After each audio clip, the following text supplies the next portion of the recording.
And we're live. How he's getting on? Are he's well? Bet you're looking well. Yeah, I haven't a clue where about to get a dislike. Sound right, sound. Yeah, waiting for James here now. Haven't really a clue what he's at or where he is. But sure he'll be in due time. So what's the crack, ladies? How are we getting on?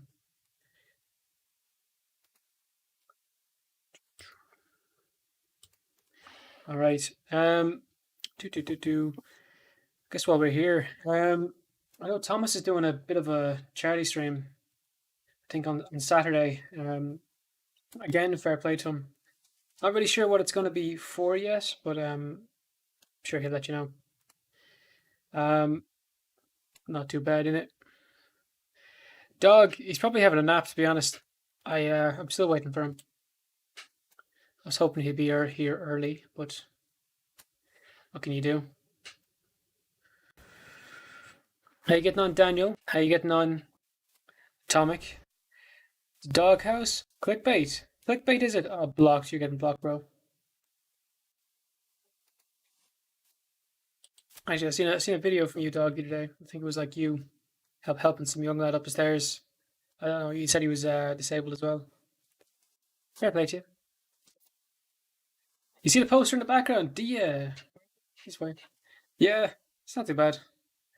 It says "Awfully Irish Podcast for the win," so that's handy. And I have one beside me for Thomas. I'll whip that out while we're here.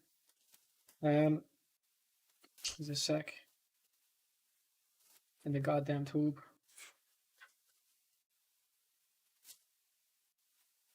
She's kind of stuck. What? Let's try this thing. Yeah, fair play to you, dog. Fair play to you. What am I drinking now? I'm drinking a cup of tea for now. The Guinness comes out later. I actually have another one because it's a cork version of Guinness basically, so love that too. And here's the one for Thomas. Whoop. There you go. Sound red. That's sound. Yeah, it's actually traditional Irish jumper called an Iron jumper from the yeah from Iron. Sound for that. Where'd you get your beard? Rat's tail, is it?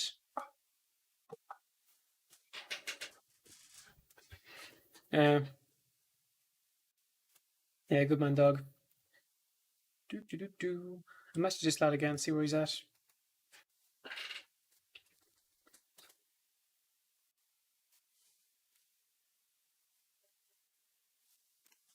Right. Yeah, yeah, yeah, yeah. It's not a bad idea. Um, yeah, I know. Jacksepticeye did his own coffee, so I mean, fair play to him. Um, jump for me, Dave. Come on, boy. Jump for me. Oh man. Funny enough, Red, while you're here, there's a bunch of reaction videos to yourself and Suck It podcast. Um, yeah, when you brought out a conversation about having David on. Yeah, there's some reactions to that. So there was. Because I know I had to pull a few bars because some people like had to like removal requests because people literally just got our episode and published it on their own YouTube channel with no anything else, just a pure episode. Now, if it's them giving an opinion on it, that's different.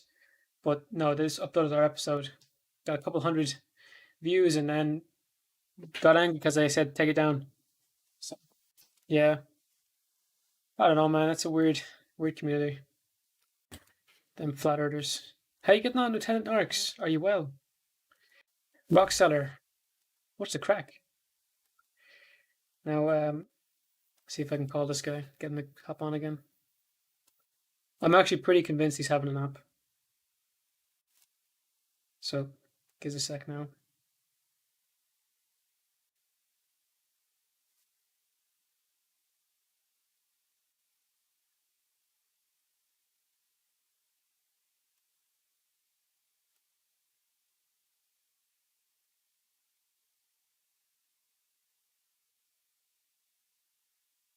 Yeah, I'm sure he did, Fred. I'm sure he did. Funny enough, some other podcast had Dave on, and they got a message. Or no, not they get a message. They were talking to Dave, and then Dave compared them to us. Uh, yeah, there's like I don't know, calling us stupid or something. I'm waiting for that episode to come out, so I am.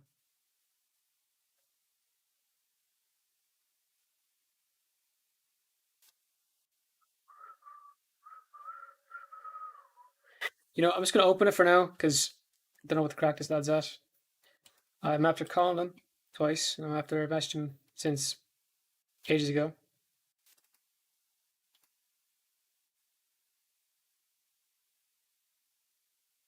Yeah, houses for sale. That's not too bad now, in fairness. I'm moving anyway, like Sean is saying there. Yeah, it should be interesting. So I'm mad into permaculture. Like, I have some lads on to chat about it every now and then. So hopefully do a bit with the house when we get sorted there. There you go. You know, that link's been here, or the link's been there for. Oh, there he is. I got surprised because dog didn't join instantaneously. How you doing, dog? It was, you know, so back in the day, Don Nichols would come on stage before Frank Sinatra. So I genuinely feel like Don Nichols and James is Frank Sinatra. So how you doing? I like the facial hair. Don't I feel talk. like you You don't too. need to talk. You don't need to talk. Just drink the coffee. I'm at the other day, right? Three guys walk into the bar, Irish, Italian, and the Irish says to the Italian, I'm crazy, and the Italian says, uh, no, you're not, I'm crazy. And they go back and forth, whatever. And I get in the middle of it, I swear, I get in the middle of it, I say, I may be disabled, but I guarantee I fucked both your bitches and they both shut up. It was the best thing ever. You just seem to use that line like, Oh uh, yeah. Dude, that was you, that's on my business card. I hand it you out told to me. Do you so have a handy? not on me, they're in the office and like in the club and the um update in that case, okay we do. Um Tomorrow I have a stream. It was Should with be that guy you were good. telling me about. Yeah. Do you want to talk about Tomorrow. that for a second? I don't Tell, actually tell us all about it, dog. Alright, so I was put in contact by a mutual friend of ours. This man his name is Nadir. Nadir was born in '59 in Hawaii. Uh, that's old school Hawaii. That's right after Hawaii became a state. Okay, so the Hawaiian people were very still rich in culture and training, and hand-to-hand combat was a big thing. Nadir, from the age of 5 to 9, was trained how to fight. 9 to 18, it was the way they taught us. You strike to kill, which I found interesting Well, because it's something they don't do in the UFC anyway. no, no, no. Yeah. Yeah, but he made clear that if you read about him, his training or the way that they trained, you strike to kill, not to self defense, which I find interesting because we watch stuff like Cobra Kai or any karate in America. It's all about self defense. Where this it's made to it's made to put that person down and take him out. Um, During his young age, 18, 19, couple, I don't want to say Jews, but a couple of Jews from Israel are on vacation.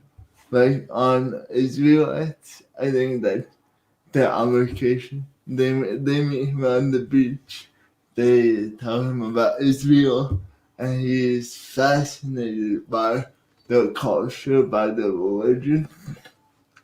A month later, shoots out to New York, lives in New York for 3 months in the 80s, 1984. Um, and after that, he went to Israel, joined Special Forces due to his training in hand combat. Later down the line, becomes a teacher, and now he's retired. He lives in a remote area. It's actually like a radio shack. For no easy. Now of the Hawaiian people, the first rule is to kill, not self-defense, which I'm really interested about learning about tomorrow. He has a book on the way.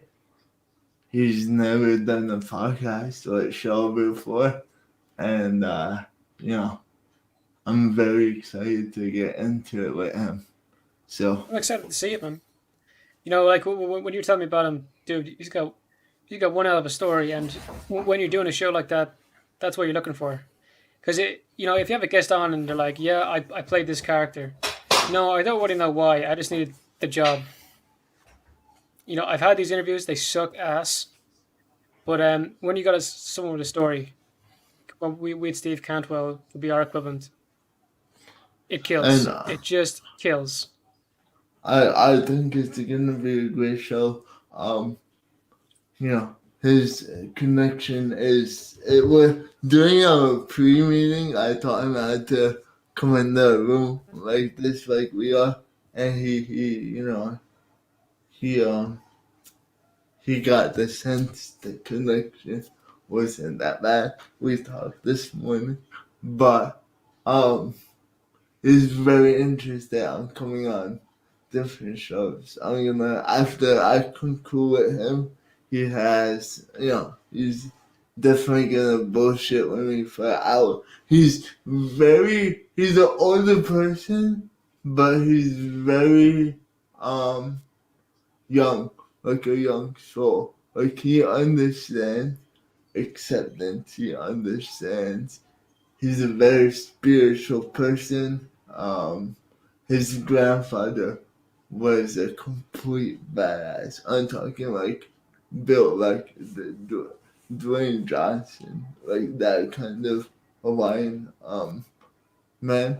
Uh, so yeah, I'm very excited. I just hit 110 subscribers, so thank you, Woo! Jared. Thank you, everyone. Um, I met Ryan's. Sorry, I met Lieutenant Knox's mom, and she loved me. I'm not joking. She's a wonderful person. So, Lieutenant Knox That's like the is. politest way of saying I fucked your mom. It's not though. Like, she generally put it this way: if our circle of people needed something tomorrow, where it's life and death, I will jump on a plane or a car and I'm on my way. And you know who you are. You people know who you are. You know, I don't want to say I'm like that with everyone. Just I don't. I'm easy to get along with. So It's true. It's who true. who I is can back that that in one the up. Who is that in the chat? Y'all farts. Y'all fart. I don't Don't know. know You if seem to be a doghouse fan. I don't Um, even. What's go on. up? Is he here? No, I was gonna say hello to Hala. Uh, oh Happy to hi. ignore. Norks, if you're sitting there and you have your phone handy, and if you can do it, you may call James for me. I don't know what the You story is want with you him. want me to call? You want if you can call him, call him. I have his phone number, dude. That's my best friend. I'm Yeah, calling. I'm pretty sure he's asleep. We agreed Wait, about we agreed this like yesterday. wait. So Nox, sorry for the Nox had to take a phone call. I don't James had to take a phone call. I There you go. need to buy. Yeah. That's Shauna. That's my girlfriend. Hi, Shauna. I love your boyfriend more than you do. Don't know what to say to that.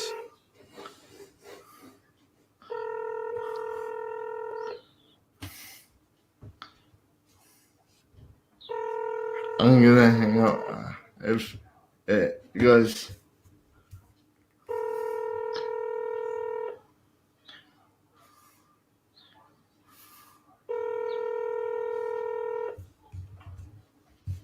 You have reached Jake. What a guy. What a guy. If he asks me why I called, I'm gonna say I didn't call that. I was just so. All right. I'll just fix this here so everyone knows.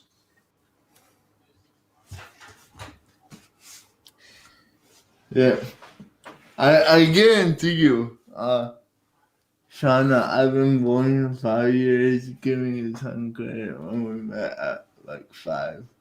How did you two meet? You wanna tell me I'll, that story? I'll tell you the story. And it's back when God was a boy, and myself included back in the day when the dinosaurs were hanging around saying, "What's the crack?" Myself and Shauna met in basically childcare.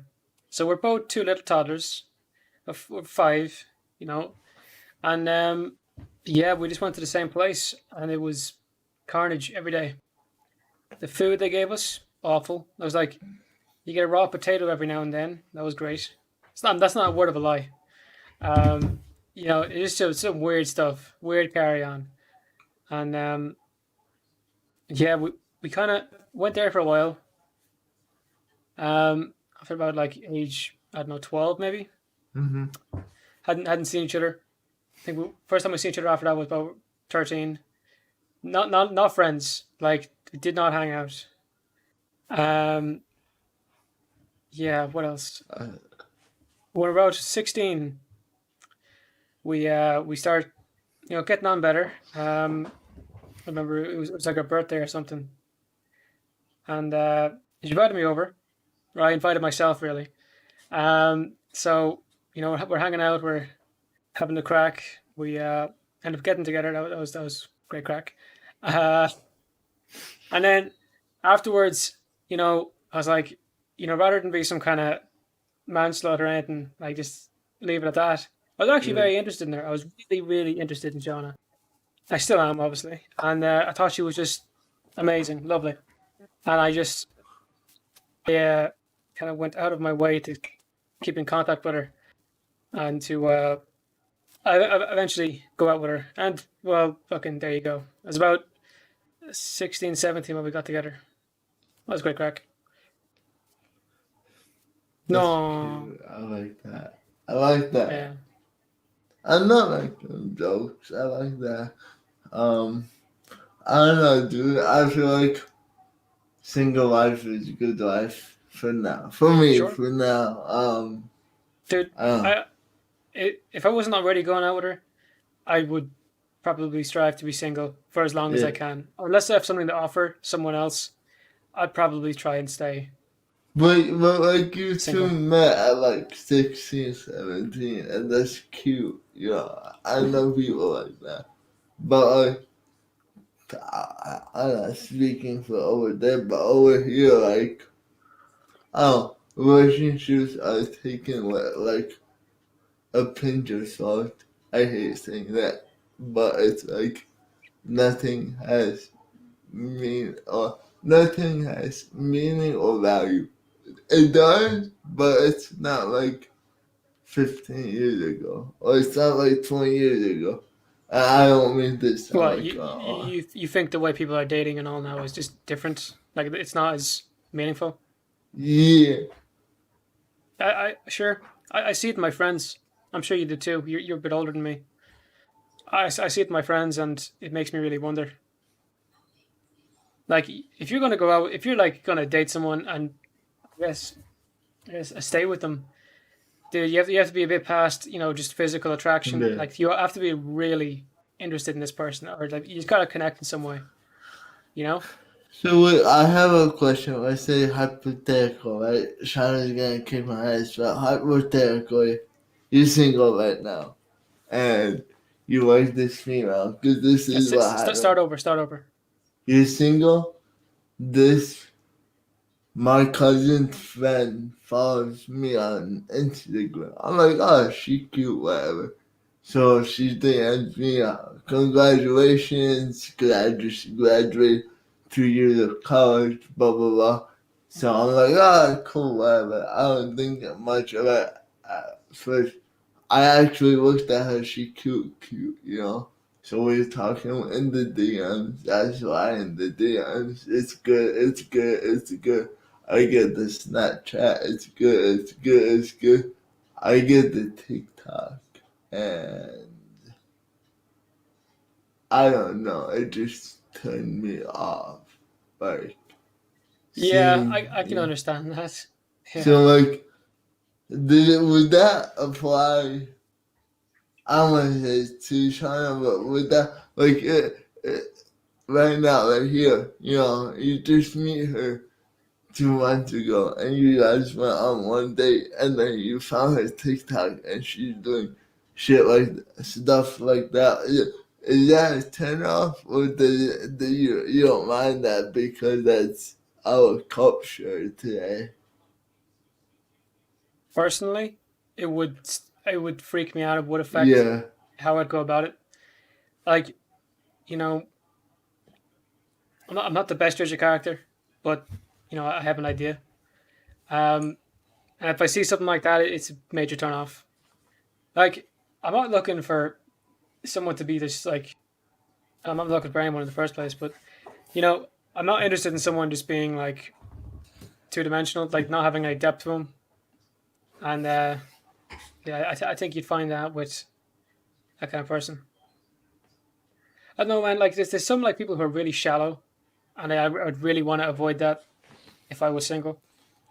Um, yeah, people who are a little bit narcissistic. So, You want to dodge that. what? Okay. First date, Sean, please. Yeah, Sean, I want you to judge me. Like, I know you're here. Cause, like, Jerry used to. Oh, there's Red. What's up, Red? Red, I want you to tell your girlfriend's single, or your girlfriend's sister, like, this is my ideal, respectful first day out. Like, I'm gonna come pick you up in one of my cars. We go down to Hoboken, which is like, on the water. I know this nice Italian restaurant. We go eat, we bullshit, we conversate. I don't touch my phone when I'm at an Italian restaurant. You know what I mean? That's personable. If she does it, I don't mind. I got used to it. It's our generation. But after dinner, I pay, of course. But after dinner, we go walking by the water and we just bullshit and we talk and we get to know each other. But I feel like I pitched that so many times that it works. Maybe 10%. Like, that's my ideal day where it's like pre-COVID. The idea of going out is you get the boys, I get the girls, meet me at this club or this bar, let's get fucked up, let's hook up and fuck, and that's it. So, which I mean, That's so American. I know. I'll be right back. I'm gonna shut my door. All right, Red, the hair's looking well. I love it. All right. And looking good, man. Manuel, I can see you're down there. I just haven't let you in because your camera's off. I don't want to be catching you at a bad time. Oh yeah. Oh, there he is. I'll Hair's- let him in now. Hair's just going all Hey, shaggy. what's up? Hey, Manuel, how's things, buddy? Not much. Great. Just over here. So, No news is good news. Why? Jerry, Well, yeah. Yeah, not much. Miguel, you taking a female on a date? What first date? You don't know her. Where you taking her? Shit. Wait, you don't know her? No, like you know her. You guys DM that Instagram, or you guys met once before. So you guys talking on the phone, but that's not the same as like, you know Well, what first I of all, mean? I take her to her favorite place just to break the ice a little bit, just to You're get. assuming a lot, buddy.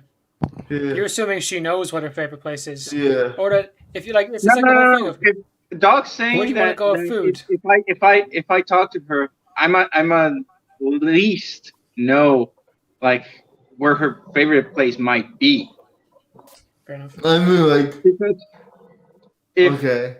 the first dates is usually a restaurant, a movie, or yeah, those two. Dude, I don't understand movie. What the fuck are you gonna do at a movie?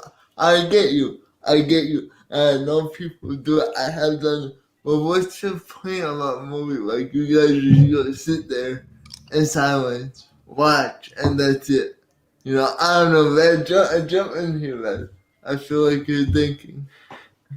I mean, I don't think me and my wife did that when we were dating, but I've done it before.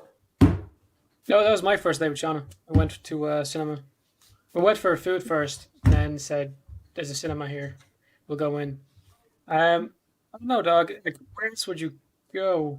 Like, I mean, I will say, I mean, yeah, like I know exes I've taken to movies while we were dating. I don't remember per se taking my wife to. No, sweetie, what was that horror movie we saw? But is this dating or is this after you Was it get good married? or was it bad? Because they're bad horror movies. Wait, that's a good point. We saw the Halloween remake. But is this Oh, the during? first one, Rob Zombie. That was good. That Is was it- good. Is this They during fucked your? up the second one. Is this like during your dating or Yeah. is this Yeah. okay? So is this the first date though, or is this No. like no? No. First date. I don't understand the movie idea because you just. I mean, Jerry, you're like if you Well- guys want to eat. But you have to Like- take into account, dog. I live in the ass end of nowhere. Like, Yeah, it was either that's take her true. to a cinema, take her to the local cow field.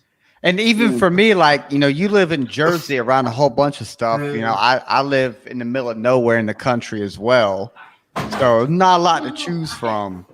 But like I think our official date, we did watch a Haunting on Hill House at her apartment, and we Yeah. made pizza. We made pizza. Dude, that's Oh, pretty epic. that's- That's pretty sweet. I mean, for me, that was it, right? I like that. Yeah, that's a good date though. Yeah.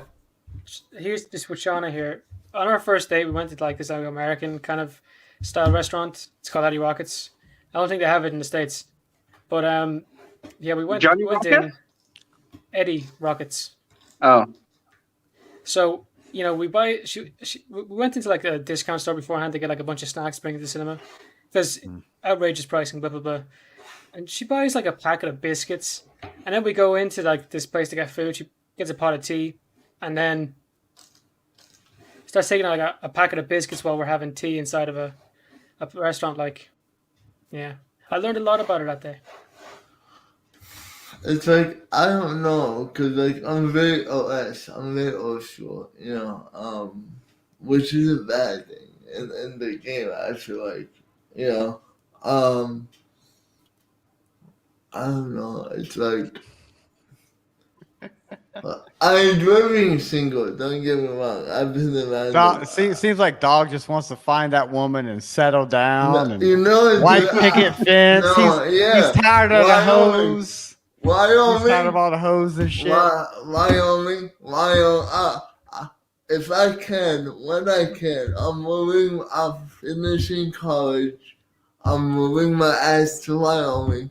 I want my 2 horses and a Ford Bronco. And that's it. That's all I want out of life. That's all I want out of life. are you know? serious?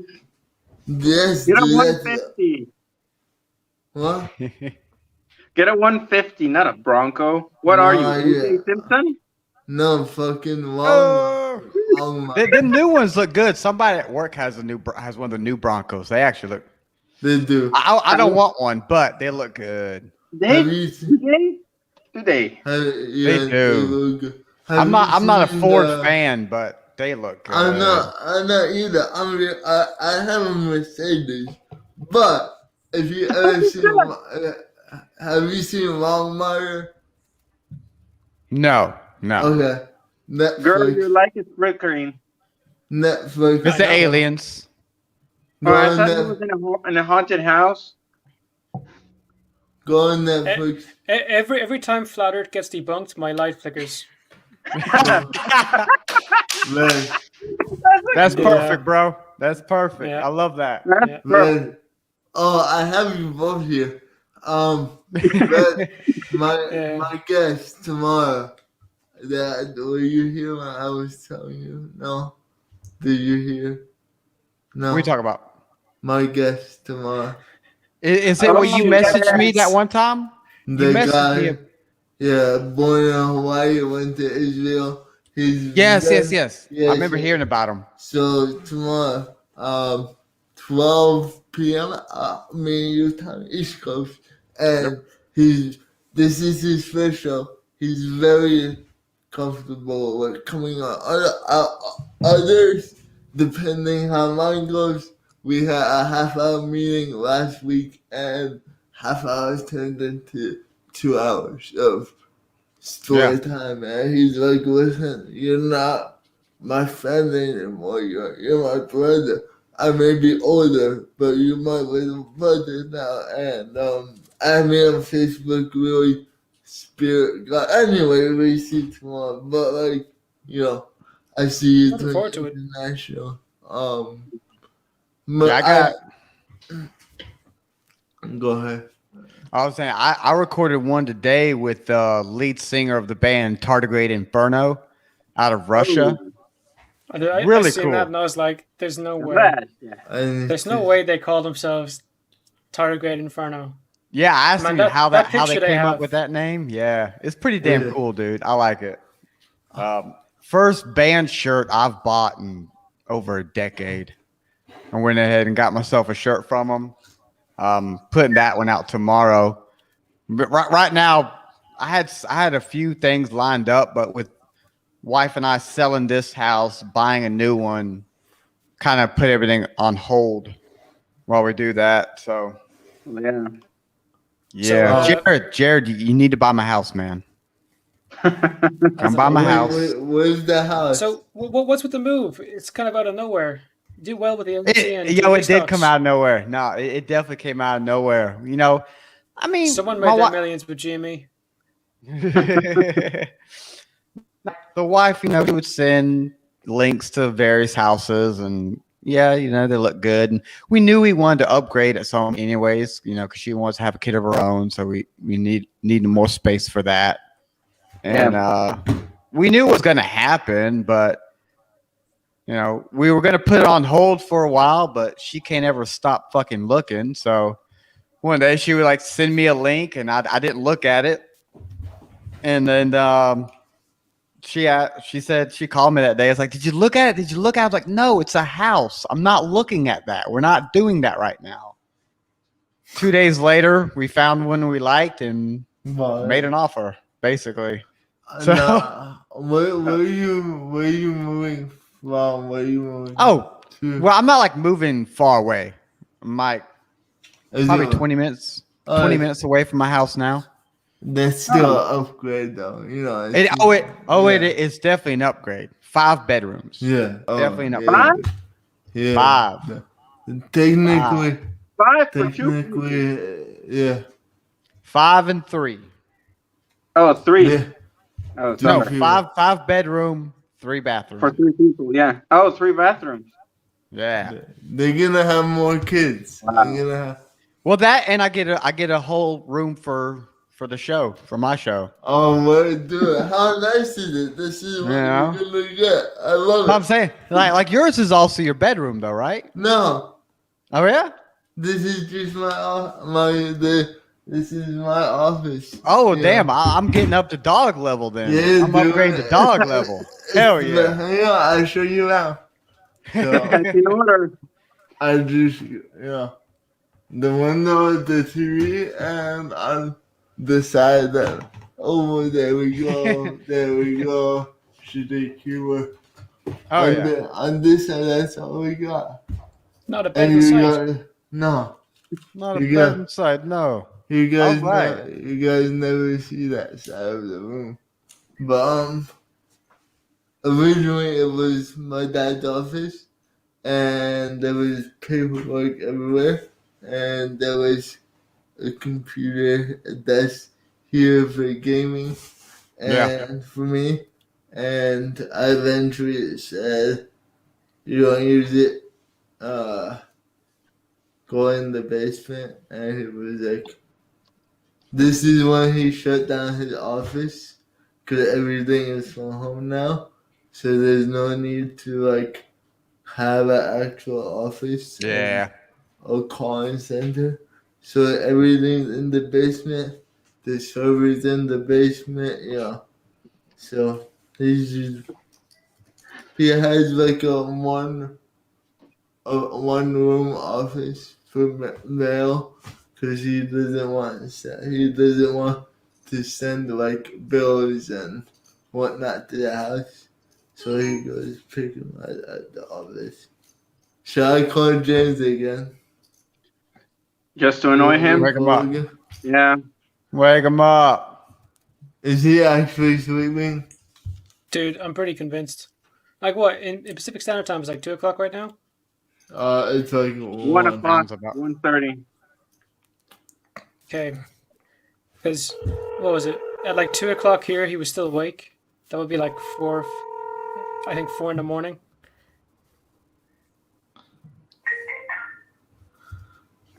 Hello. Hey, good morning. You're on the show. Well, Jerry is in here waiting for you. We're live on YouTube. Tom, I'm going to be a few minutes late.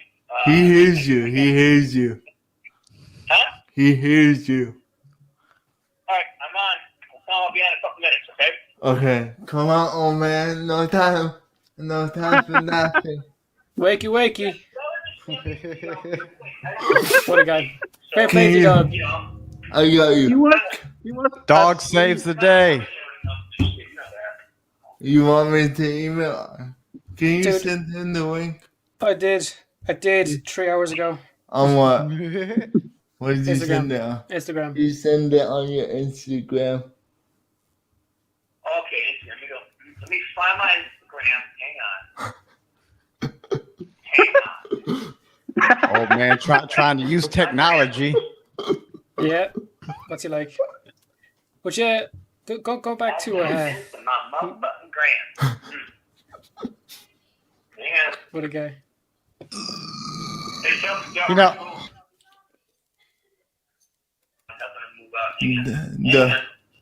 The one is in town. He's helping him move out. That's cool. oh, hell yeah. Send him my way. He can help me move next too. What's his name again? What's the show called? Awfully Irish. That piece of shit with potatoes. And that piece of shit with potatoes. Oh, his Yeah. I'm about to get kicked out on a. Yeah, it's not. Did you kick him Don't out? be a potato hater. You want me Yeah, to don't be a send you potato an email? hater. No, I got it. Damn. Hey, you know what I did have today, G? Before I got on, our local ice cream shop had a specialty Lucky Charms ice cream, and I ate that just for you, buddy. I appreciate it. You know they don't even make that here. Lucky Charm ice cream. You can't get It tasted Lucky just like Charms it. here. Okay, I'll take your word for it. It was good, man. It was good. We I went. don't We think were gonna Lucky get it Charms for is my that good. kid.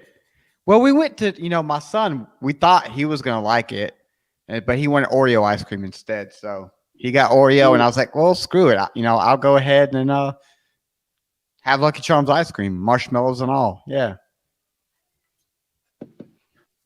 Oh well. There you go. I had some, things in my beard. Had to go clean off before I decided to present myself. Mm. What is it with beards? What do you mean? What is it with Okay. beards? Is that Yeah. it? Like, why are you so attracted to them? It's a great question, Manuel. For me, it's just I'm lazy for one. Oh, Like so shape, this is shaving. lazy. What you're doing is different. You shave here. You got it all precise. Well, I shave here because I can't fucking grow here. There's a difference. James, That's he's fair. here. He's here. Jeez, turn it off.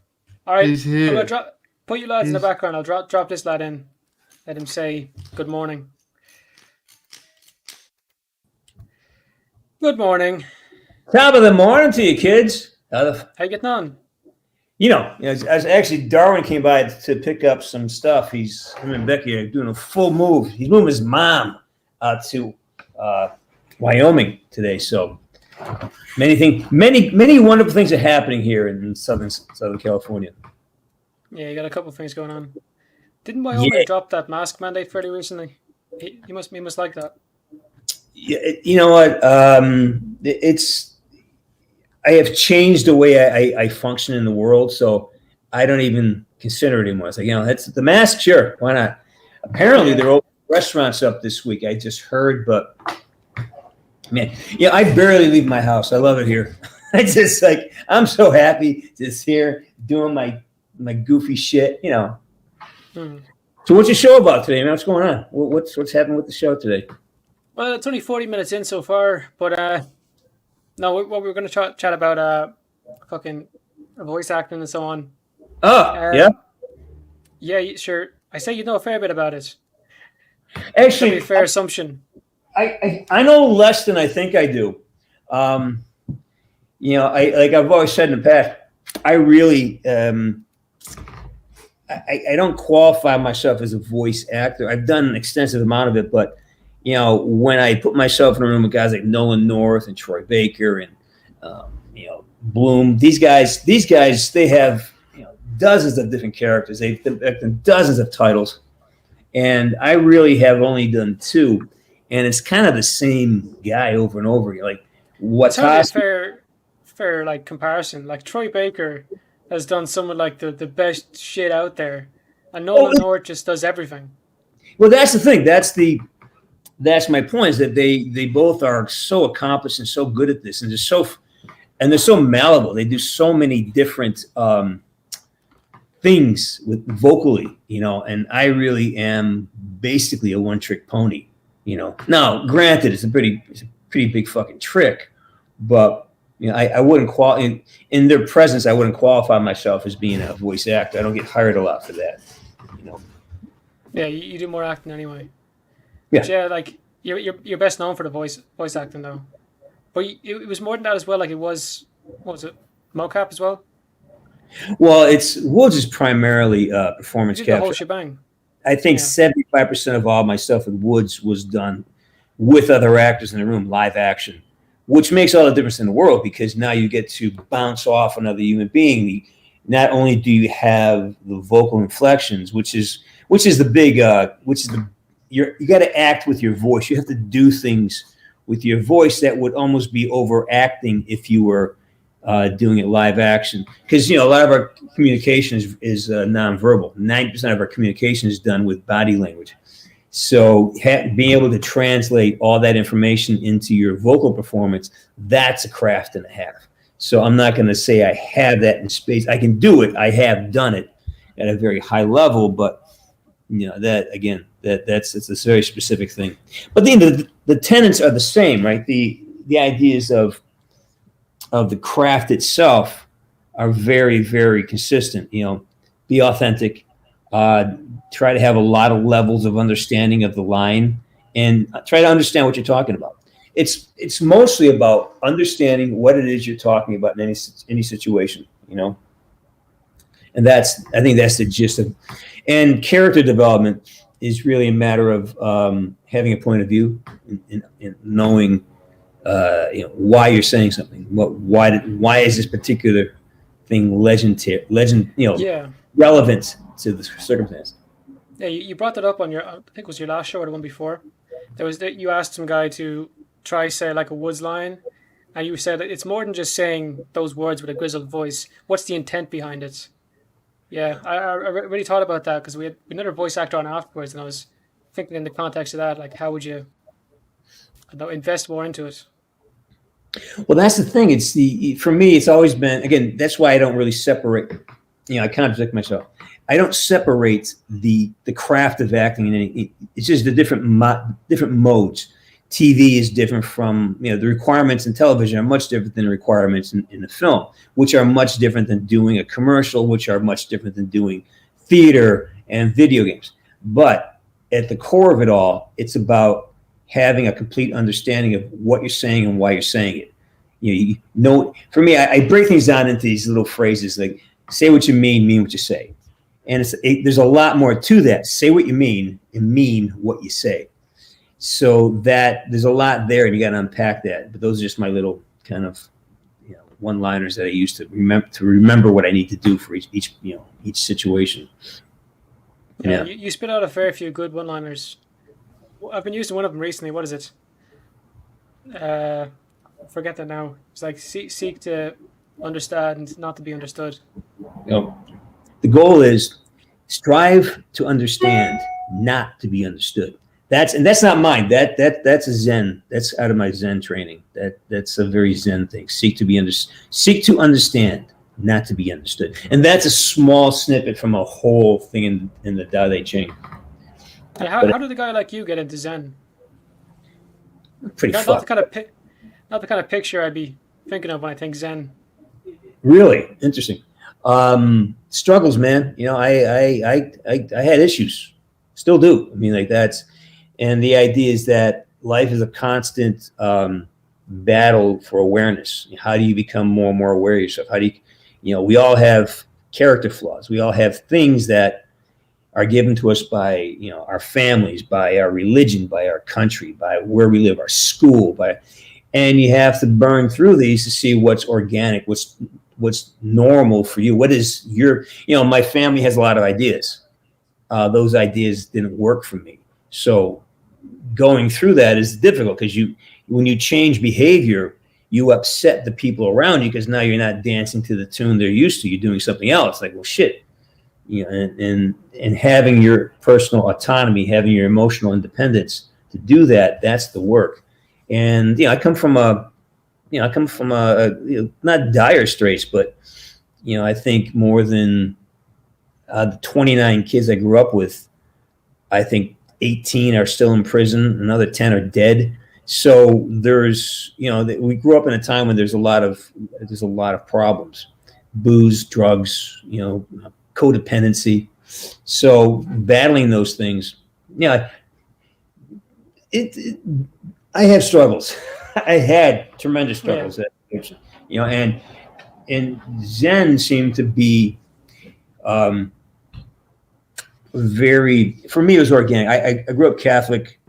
There's a lot of problems with that. I had a lot of problems with this power. Like, okay, it's an all-powerful being. Then why is there this? If it's all-powerful, then I can't do anything wrong because I'm being told to do it. So there's all these contradictions that I caught hell for going through catechism and stuff, and I couldn't reconcile it. And then once I went to college and I started reading, different languages, different books, learning different perspectives, like, well, that's interesting. And what I like about Zen, Taoism specifically, is that everything is relevant to nature. It goes back to using nature to describe, your inner workings.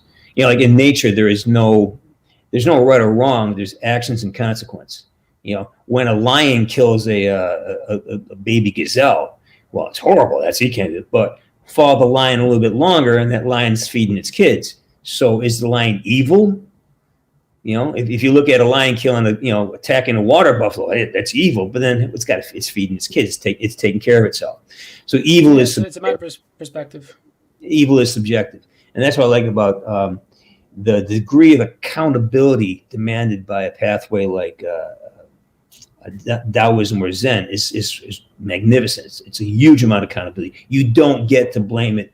You don't get to go shoot somebody and say, "Oh, Father, sorry, I just killed this guy. Can you have the big guy forgive me?" Done. You got it. That's like, there's a lot more, there's a lot more to understanding that circumstance. And I'm realize I'm talking to somebody, Arlen. I'll probably get fucking shot for the saying this on Irish radio, Yeah, I was kind of thinking that for a second. Like, this is a really Catholic place. That's a risky one. I'm a born and raised St. Joseph. I'm a Irish Catholic myself, born and raised. But yeah, well, it doesn't mean I don't think. It doesn't mean I don't think it's a decent pathway. It doesn't mean I don't think there's a lot of wisdom and knowledge in the books, but the way it gets used and bastardized for political purposes is the issue. That is a problem. Yeah, people kind of use it for their own goal. Especially where you are. Good Lord, it's used like a weapon there. Oh, it's a nuke. It's a nuke. It's like we have descended into you can't be in conflict with something unless it's almost exactly like you. You spot it, you got it, kind of thing. So if you're in conflict with someone, it's because they're behaving in a way that you recognize it, and you're resisting yourself on it. And our biggest conflict is in the Middle East. And the Middle East has all these warring factions. It's tribal. They can't agree on anything. And kind of that's where we're heading right now. No one can agree. And there's the idea that even to have a conversation like this, I have, not that I lost friends, but there's friends I'm not in communication with because of the politics. Like these are lifelong friends, and they're like, "Wow, you didn't hate Trump enough." I don't hate anybody. Well, you don't hate Pelosi enough. I don't hate anybody. If you think that's weird where you are, try it over here. I know guys who won't even speak to each other because of their disagreements on Trump versus Biden. They're Irish who live in Ireland. And they're pissed. See, that's yeah. I don't hate anybody, man. I don't want to hate anybody. I always seek. I try to understand. I seek alliance. I try to use language to create alliances, allies. And to use it any other way is ridiculous. There's no value in it. What happens? Like over here. All right, great. So the left won. The Bidens, they won. Now they want to crush everybody who didn't agree with them. Well, that's 80 million people. There's got to be something in common here, and there's so much in common, but because of small particles, it's bifurcation has become it's toxic. It's a virus. It's not COVID here. It's intolerance. Yeah, I don't know how we got here from wearing a mask in LA restaurants. So I guess it's all connected, right? Yeah, I don't know. You got a weird situation there in the States, but I don't know. It's getting better globally, so it'll get better there. Yeah, but I don't know. Wear your mask. Don't be a dick about it. But locally, everything's fine. Nobody's carrying guns down the street. Not today, but no one's burning down businesses. It's like that's not happening today. So life is good, at least in LA. Yeah. I don't know what's happening. Oregon. Yeah. Well, why'd you pick Oregon? That was very exact. Because that's where the Antifa is. That's where all the autonomous zones are. That's where all those riots happen. We're up in Oregon, up in Portland. Yeah. So it's specific for a reason because it's happening there right now. Fair enough. Now, moving on from politics, it's a bit dodgy. It's a bit dicey. Yeah. I talked to you before about I don't know, starting as an actor, when you were a young lad, and then to your career now. But before you became an actor, because you became an actor later on in life. Yeah. What's the story there? What made you say, you know what, I want to try being an actor, and finally do it? I had no other marketable life skills. Is all I could do. The genesis of it all started with a Wheaties commercial. As a hockey. I know it. I know it well. Yeah. So that happened when I was still playing hockey for money. And then it happened on my transition into being a coach full time. And what happened was, I dabbled in it because I lived in New York and people call me up. And when something happened that was easy, I do it. If a job came in for like I did a bunch of commercials, but I wasn't committed to doing it. I was committed to being a hockey coach and still trying to be a player, actually, until I was 29 when I retired officially. So I was around it. It was kind of easy in the sense that I didn't care if I got it or not, you know. And I was a part owner in a restaurant and investor, so I had the ability not to have to worry about acting as my whole identity, you know. But when I decided to shift out of coaching, which is the late 90s, I started looking at some very simple what can I do next? How can I make a living? I do not want to work hard for a living. I did that for a couple of years. I worked in a factory. I've done hard work. I did manual labor when I was younger. And coaching was easy. It's great. I loved it. And I thought, God, that acting thing was fun because I'd never, it was easy. I just got up, I started eating cereal, and they gave me money. I could skate, eat cereal, and get money. That was great, you know. Have attitude, and I get paid for it. So It's a handy job. Yeah, it's a great job, right? Who wouldn't want to do that? So I just built the plan. I took everything I knew about hockey, about coaching hockey players, and I kind of designed a program for myself for a 5-year transition. Financed it in certain creative ways, because you can't build a sapling. You can't build a tree house on a sapling.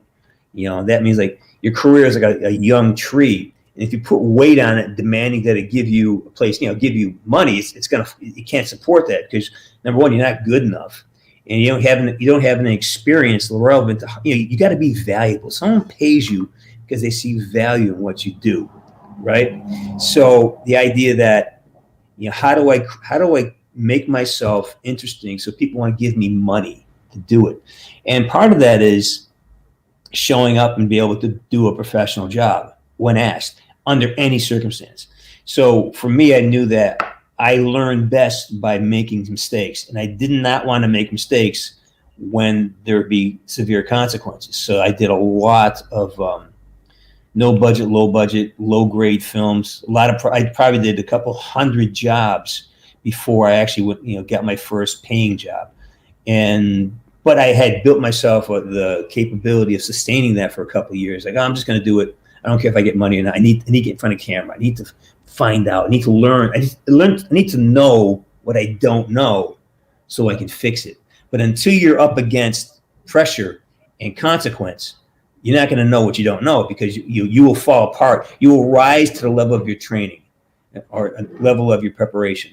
And that's when I learned what I needed to learn. And then once I did that, once I had my question mark, it's easy to figure it out. Okay, I need to do this. Get a camera. Oh, I need to be better auditioning. Let me fix that. Oh, I need to know how to learn lines very rapidly. So let me fix that. So once you failed in a situation, this is what practice is about. Once you fail in a controlled situation where there are no consequences or no severe consequences, you can experiment more, because now you're able to freely make mistakes without worrying about the content. But if you try to walk in and get a professional job, like I did it a couple of times. I fucked up a couple of times. And I still, to this day, I still can't get an audition in certain offices in New York, because they remember me as this very incompetent, very insecure individual. And who wants to hire that? So I still bear the consequences of going after jobs too soon, because I just wasn't ready. I didn't have the skill. I didn't have the craft to fall. I didn't have a technique to fall upon. Yeah. And, you said before you started off doing a bit of extra work as well to try figure out how it works on set. Well, I had to get over the ignominy of being an extra, because they treat you like shit. It's so embarrassing how they treat you sometimes. Do they treat you in the States if you're an extra? Yeah. I mean, the union's great because they make sure that you get treated, you're fed, and you're not abused. But at the same time, you're cattle. Your name, your furniture. You're basically set pieces, and you're moved around, and you don't have much to do. So the fear is that you just kind of get into this very negative, dark tone that happens on these sets, because you really aren't, your dignity's at stake. So I had to do some mental gymnastics and change the way I think. So wait a minute, what can I learn here? What do I need? I need to be on set. I need to see how professionals do it. So every job I got, I took because I was going to be around somebody who I really like. I did a couple of Tom Hanks movies as an extra. and just to watch him, and just to watch how people do it, and watch people fail. Like there's more. You fail much more than you succeed. And I watch guys fuck up lines, and I watch how different actors responded to that. And and there's a different level. If you're the star of the show, you can fuck up the line all day. But if you have one line in your co-star, you get 2 takes before shit happens. Because you're not the reason. Get to a level so you can fail. I mean, like, even if you watch the dailies of some movies, I have a friend of mine's a director, and I get to sit on dailies, and it's shocking how many fuck ups and how much the editor makes you look good. I mean, like, and that's what I learned from my friend who's an editor. He's like, okay, here's certain things that if you do these, the editor's more likely to cut you in because you're easy to cut to. Because you got to know your value on set. When I'm doing a co-star or guest starring role, I'm not the reason. So I'm there so that 112-pound girl can kick my ass and look like she's can do it for real. My job is to make it convincing that she just kicked my ass. And that's my job. My job is to move the plot, to move the character, and create the space for the star to have an effective performance. I'm in support there. And then when I'm in, like Cold Water, I'm kind of the lead character, I have to do something else. I got to generate the vibe. I got to generate the whole demeanor on the set, because it's kind of all rotates around my character, so to speak. So that's you got to know how to be the guy who scores the goal, and then you got to be the guy who makes that first pass to break it out of the zone. You got to know what your job is, and that takes some skill. That takes a mental adaptability. So doing extra work, I found a way to, okay, what can I do here? Number one is I just bought a computer and I was learning how to edit. So you have a lot of that. So I was editing and I was writing and reading, and then I would just basically study. Okay, and I just above the shit. Okay, what's this light for? What's this camera do? Why are we doing that? And I would just be a pain in the ass with questions because I wanted to know. And I would really study certain actors, like Kevin Costner. I did a thing with Kevin Costner once. And I just watched him. How's he doing? What's he doing? Like, he really isn't doing very much, is he? He's just, and then you just study their behavior on set, how they treat each other. See if some people are just douchebags on set, and other guys are great on set. So who do you want to be? I know how I felt when somebody was generous with their time and their words, and then I know, it's just that you learn a lot. And the best part about it for me was like, wait a minute, I'm getting paid to learn how to edit. I'm getting paid to study filmmaking. I'm getting paid, and they're feeding me to watch how movies are made. It's like it was the best thing ever. Once I did my mental gymnastics and found out my thinking, how to get my thinking straight, I grew so much. Once I went in with that idea that, okay, this is not my career. This is just me learning what the big boys do. I had to do that for TV too. I had to figure out, because TV is so different from working on movies. So I had to really like, wow, TV's different. It's faster. What are these guys doing? And that they're, they all have a certain kind of certain behavior, and there's an acting style on TV, and each show has its own style. So you gather, and I was getting paid to do it. That's the beauty of it. And there's also how I do. Life comes for me in cycles. Hopefully that circle is going up and up, because you're going to do something well, and then you're going to go back down. Oh, fuck, I'm here again. But you rise back up to a new level, and you drop down. But each time you drop down, you're a little higher up. And then as you get higher, each time, so you're climbing, but you're always in a rotation, always in a cycle. You have good moments, and then you're going to fuck up a little bit. Oh, fix that and move on to the next thing. So always looking forward, always keeping your attention on what you want to do and where you want to go. God, I talk a lot. I know what you're on about, but yeah, with that whole circle thing, you even see that when you're doing YouTube. Like, I know you have the Sarge's Corner. Like, you might have one viral thing, and then like it increases you overall. Blah blah blah. Or you'd have a similar experience of like, I don't know, like when you played Woods. I'm assuming it got better after that. Well, yes and no, because it's a dual-edged sword. It's called typecasting. Now, I would rather be typecast than no cast at all. So I rarely do I get a chance to do comedies. I'm I'm a humorous guy. I can be funny, but I don't get the opportunity because I have no footage to verify that. So they want to see, but so that's where you got to go back down, or I go back down, do like a student film, get some comedy stuff done, and then build that muscle up a little bit. But you get, think of all the actors, most of them either play themselves in every movie or variations of, like Tom Cruise is always Tom Cruise. He's rarely not Tom Cruise, but you go to watch it, but you're going to see a Tom Cruise movie. Oh, that's Tom Cruise being a guy who kills aliens. That's Tom Cruise who's being a spy. It's Tom Cruise. You don't ever know. And that's the beauty of it. You know what you're going to get. And that's why he's bankable. There's a handful. Gary Oldman is a fucking magician. He can be so many different things. And there's a bunch of Jared Leto. There's a bunch of actors who are chameleons. They're allowed to be chameleons.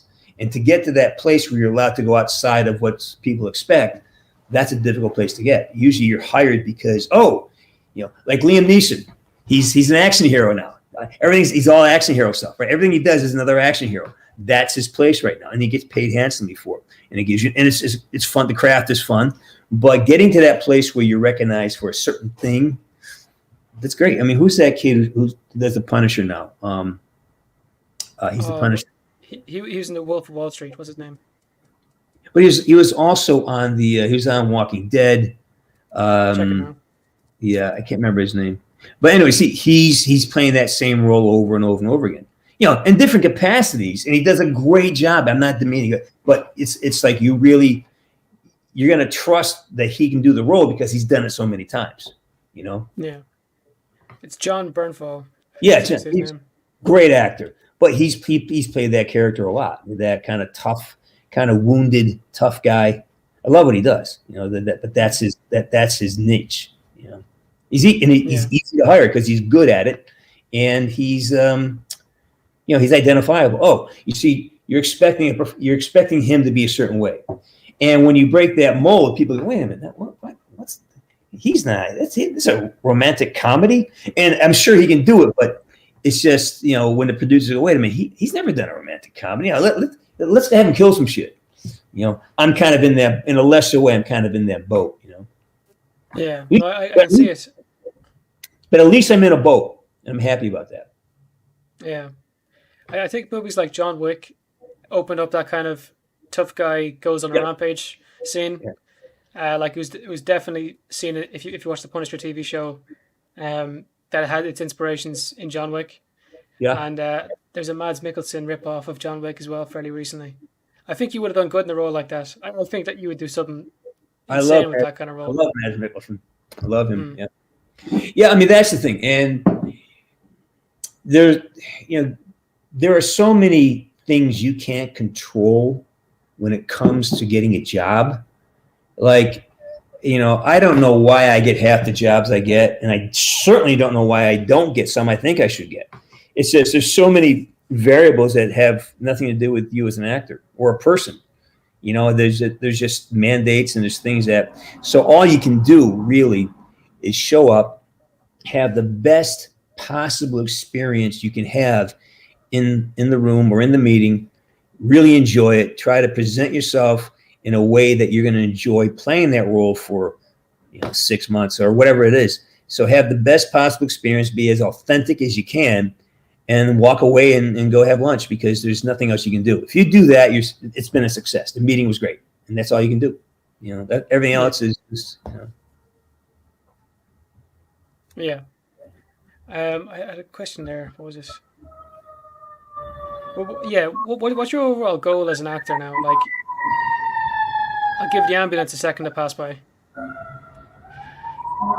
Man, fire trucks. It happens in nearly all of your shows as well. It must be you, Gerard, because it only happens when you're here. Actually, I was just doing another podcast prior. That's why I'm late. And in the middle of it, in the middle of the interview, my gardener came in, and my gardener never takes that long. But yet today, it was just dust blown away. What the fuck is going on? So you might, and here from England too. Well, from the UK, not England too. So it must be you are tracking this stuff. Yeah. What did you ask me? You asked me a question before the fire trucks came. Yeah, My I was going to say, well, yeah, what's your overall goal as an actor now? Because you've dipped your toe in the whole shebang. Like, what's next? Like, don't you know, want to try? I don't don't know, know. I wouldn't say you're a theater guy. You want to try that out? Do you want to don't know. keep pushing voice acting? I can't determine that. All I can control is how I live each day, and the jobs that come to me don't come to me are really out of my control. I can make demos, I can do pictures, but there's just so many variables that are out of your control. Would I like to be on a TV series? Hell yeah, I'd love to be on a TV doing a regular. I mean, doing TV is great. Are you kidding me? Um, but those opportunities have not presented themselves to me. Would I be like to be in the Avatar movie franchise? Fuck yeah, I auditioned for that actually. But again, those opportunities, when they come, they come. The idea is this. This is what I told my hockey players all the time, because a lot of times you're sitting on the bench. I go, all you can do is be so ready that when your time comes, you're undeniably good. So keep your craft strong, stay alert, try to be involved, keep growing and developing. So at some point, so you're not just stagnant.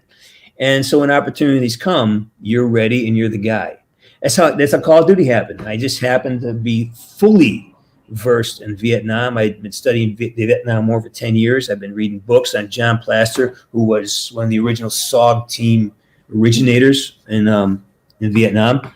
I read his books. I watched the movies. So when Woods came along, I didn't have to think about it. Everything that happened was organic. Like, I talk like this. I move like this. I have weapons training. I didn't get that when I got the job. I already had that. And so they just hired me. They hired the person. And that's all I can do right now is just keep developing myself as a human being, have experiences. Get out in the world, find out what's going on, be part of the world. So when things happen, I'm informed. And but the rest is out of my hands. Just show up. I just show up. When they send me an audition, I do it and send it back, and I go have lunch. There you go. And did being a coach help? Prepare yourself to be an actor. Oh God, there's yeah. A lot of self-improvement in being a coach. And there's a lot of pressure on you to perform. So I would assume it would be helping. Well, again, I approach everything from a Zen point of view. I really try to see what moments occurring, and I coach to learn about myself. I mean, one of the big moments that changed me as a coach, as a person, is that I was coaching this team of young guys who were struggling. And with discipline, they're struggling with understanding how to play the game I wanted to play, and we're getting our ass handed to us, right? And this kid comes over, and he's just belligerent and obstinate, and I'm just getting pissed at him. He comes over, and I'm yelling, "What the fuck do you think? What, you think you're playing a fucking game out there?" And then I stop, like, wait a minute. Wait, you are playing a game. Go fucking have fun. I don't care what the fuck you just go. And I caught myself, like, wait a minute. What do you think? Some kind of fucking game? It is the game, So let it be a game. Coach from that place. All right, how's it going to be fun for you? What would be fun for you to do? Tell you what, you go out middle ice. You know what? Stand in center ice and don't do a fucking thing. Just go stand in center ice and don't do anything. I don't care. Just go out there. I want you to stand there and just watch the game and see what it feels like, and then come back. We'll talk about it. And that changed everything for me. That made sense. That one moment changed everything. I caught myself, missing the point. And that's a sin. Who would talk archery? It's a sin. What does sin mean? Right? What does sin mean in archery? It's a sin. It means you missed the mark. It's an archery term, right? Old English archery term. Sin. Maybe it is. I've never heard of it. Look it up. I'm pretty sure sin is an old English word for missing the mark. Yeah, there's some weird stuff with the history of archery that we just see nowadays. Like, like if you say like fuck you to someone when you have the two fingers up, it's because, what was it, like the French archers used to put off your two fingers so you couldn't shoot if they captured you. Yeah. I never knew that. Bit of a weird one. But yeah, do you have an answer to this one here? What are James's thoughts on Jean-Claude Van Damme? I never met the guy. I don't really any thoughts on it. As an actor. I think it's great that he's built this universe that he lives in. He's well known. He's successful at it. Is he going to win an Oscar? I don't know. I don't know if he wants those kind of films. In terms of what he does, he's very specific. So, and I never met the guy. But as you know, I've watched Van Damme films. I don't watch those kind of films that much anymore because I just don't. But there's a guy who's he's found a niche, he capitalized it, and he's a great businessman. So apparently, I don't know the guy, so I can't really say anything about that. Yeah. I think the best thing I ever seen him in was the Coors Light ad. I don't know if you've ever seen that. That was just... That was great. That's the only reason I ever drank Coors Light. Doing the splits in the with the two trucks? No, the one where he's up in the Rocky Mountains, shirtless, just like in his leopard print underpants, saying that it was the closest he ever came to the ice cold refreshment of a Coors Light. That one? There's one where he's on top of these two semi-tractor trailers, and they slowly come apart, and he goes into the splits, and he's riding between these two trucks in this full split. That was sensational. I've seen it. Yeah. Yeah. But you know how they shot that, right? I think they shot that in reverse. I'm not sure. I think they actually started him in a split, and then two trucks. I'm not sure how that. I heard stories, but anyways, that was fucking impressive. Dude, that's just crazy. I don't know, the way some actors carry on, doing their own stunts or whatever, it's kind of crazy. But he is a very capable, skilled martial artist. So that's, again, he didn't learn that skill for that stunt. He had that stunt in him. He just did it. That's what I'm trying to get across. You don't, a lot of times people think, okay, I'm going to play an archer. I'm going to take an archery class, as opposed to somebody who's been, slinging arrows for 20 years. That there's a big difference. You can feel the difference. When you have experience with a skill or a character, then you're gonna roll right into it because it's what you do, as opposed to trying to imitate it or trying to find your way to kind of get it on the fly. Yeah, but I suppose the archery one would be kind of handier. If I wanted to book a job for archery, I could do it fairly handy. Because man, they're making medieval movies all the time. They're always going to need them. But then with yourself, there's not many ice hockey movies. That must be a bit difficult. Well, and quite frankly, I'm kind of too old to do an ice hockey movie, anyways. You're getting back into it, aren't you? Yeah, but I'm not going to be, unless they do a seniors tournament kind of thing, which they probably have in Canada. I'm not.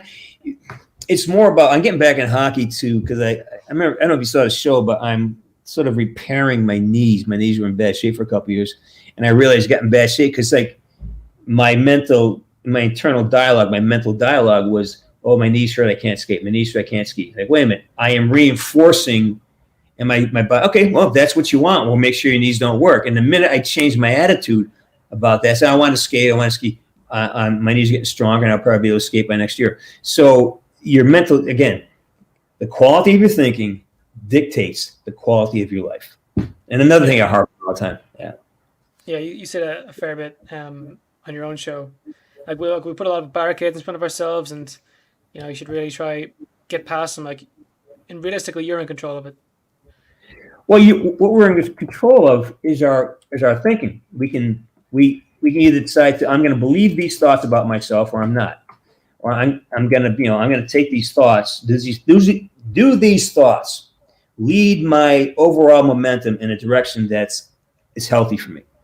And it's really lascivious because a lot of our critical thinking is hidden. It's like it's buried under the sort of the facade of something positive.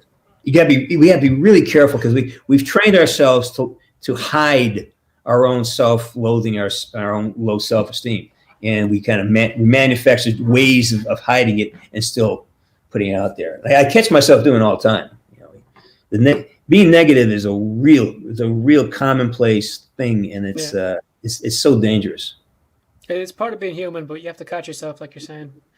Here's 3 questions for you, real quick, from people watching. I'm here. Here's the first one.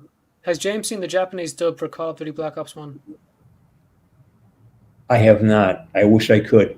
That must be fucking spectacular. What did your teammates think when they saw a young James skating around on TV? Oh my God.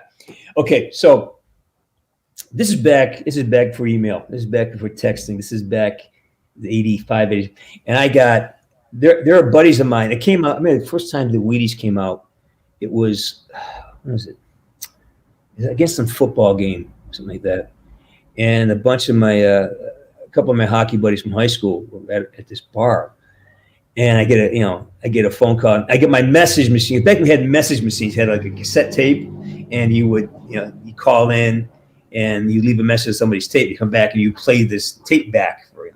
And my tape machine was just had an hour's worth of it. And just people, did I just fucking see you on a Wheaties commercial? Oh, it's like you what the fuck? All these things, like, just give me all kinds of shit about it. Calling me saying I was gay and stuff because I'm at a commercial. I go, how was that even connected? And everybody thought that that somehow they had to be the person to keep my ego in check. So I got massive amount of shit for that. Massive amount. No, that's the way good friends are. That's how it is. We can't. Don't expect to be showered in compliments all the time. You're going to be knocked down every now and then, but always in good faith. Yeah. So next one here. If you hadn't taken the route that led to where you are today, where do you think you'd be? Again, you can't do that. Don't waste your time. I've asked you that question myself about 1,000,000 times, and you same thing every time. Don't fuck. Well, because it's a waste of fucking good mental energy. There's no way to go backwards and extrapolate anything could have happened. There's so many variables you just don't know about. There's a saying that if a butterfly flaps its wing in Hong Kong, it'll make it rain in New York. And there's so many variables that you can't ever go back and figure out what would have happened if. There's no way to know. And you don't know what the moment before was that led up to that. So to fix that moment, you got to fix 3 moments before. It's impossible. So it's if you're thinking like that, that's exactly the reason why something failed. And why something is successful, it's really hard. Now what you can do is try to remember your thought process. Remember, okay, was I focused? Where's my attention? You can try to remember the math, the data. What was the date? What was the time? Was I focused? But the outcomes you can't control. That's like all you can control is what you're thinking right now. What's your mental perspective on things right now? The quality of my thinking dictates the quality of my life. So to go backwards and say, it's impossible to say. It's impossible to say. If I hadn't, if I hadn't taken the Call of Duty job, I might have been a star of Avatar. Who knows? It might have cost me more. It's impossible to figure out. So why bother? Moving on. There you go. I'll get an answer out of you one day. Where is your all answer? Right. I don't know. It's impossible to determine that. It's impossible. I asked that question to a lot of actors. It's normally like, I don't know, like what they were doing beforehand. That's all. Right, I'm going to open this up and send in the link and let people in if they have any questions. Here's one. And there's the other.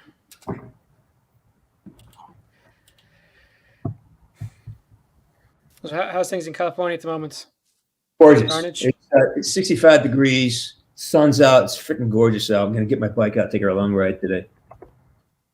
Fair enough. Yeah, myself and yourself need to have a talk about those potato steaks, dude. That was one hell of a video. Wasn't that fun? Oh my God. Dude, if you're looking for that comedy reel, I think you found it. But no, seriously, that was just unreal. I make like potato cakes, like freeze and whatever, and I was watching this and I was like, what is this guy doing? I love it. I love it. Well, the truth of the matter is, that's a taste. I've made those and they're great. I mean, I've made them before. That day was just a special day. That was a lot of special events. I think the 2 bottles of wine helped with everything. Because remember, Well, I opened the head of bottle of Chianti, and they had the Syrah on the side. And remember, for every take you saw, I probably had 3 other takes I had. So I was drinking a little bit there, you know. And then the smoke alarm went off. I go, fuck it. You know what? Let's just let's go with the universe here. This now a comedy, you know, and that's what it was. There you go, dude. Power to you. Actually, I actually love when we do those kind of episodes because I don't know, just cool. There's a bit of comedy to it, and I know that they work. All right, let's get the first lad in here. Yo, hello. What's the crack? How you getting on? I just wanted to ask if you have your own scene in the movie Hero, that Japanese movie. As a person who like really loves Japanese culture, I really watch a lot of Japanese stuff, so I just wanted to see your scene in the movie Hero. Do you have a clip of you? I'm all over the movie, man. I'm like a big part in that film. And I think if you go onto the James C. Burns demo YouTube channel, you're gonna have there's a 4.5 minute clip of me actually doing the whole, you know, it's like a roundup scene. It's like explaining the whole movie at the end, and it's entirely in Japanese. Oh, nice. Yeah, Also, I spoke no English, and I spoke French and Japanese during the whole film. I did very little English. That's amazing. Also, I was the one who asked the question if you've seen the Japanese dub for Call of Duty Black Ops 1. So Yes. I thought I'd go on Instagram and kind of send the playlist for all the missions. I especially love the mission where I think it was called Payback, where you play Russian roulette, and then it was the "You Can't Kill Me" scene. Yeah, I remember it. So, It's all right. iconic. Yep. So that's all I wanted to ask. And see ya. Hey, man, good talking to you, brother. Yep. Behave yourself, man. Don't behave yourself. Don't listen to this guy. Go have a wild fucking night if you can. You're a terrible influence. You know that.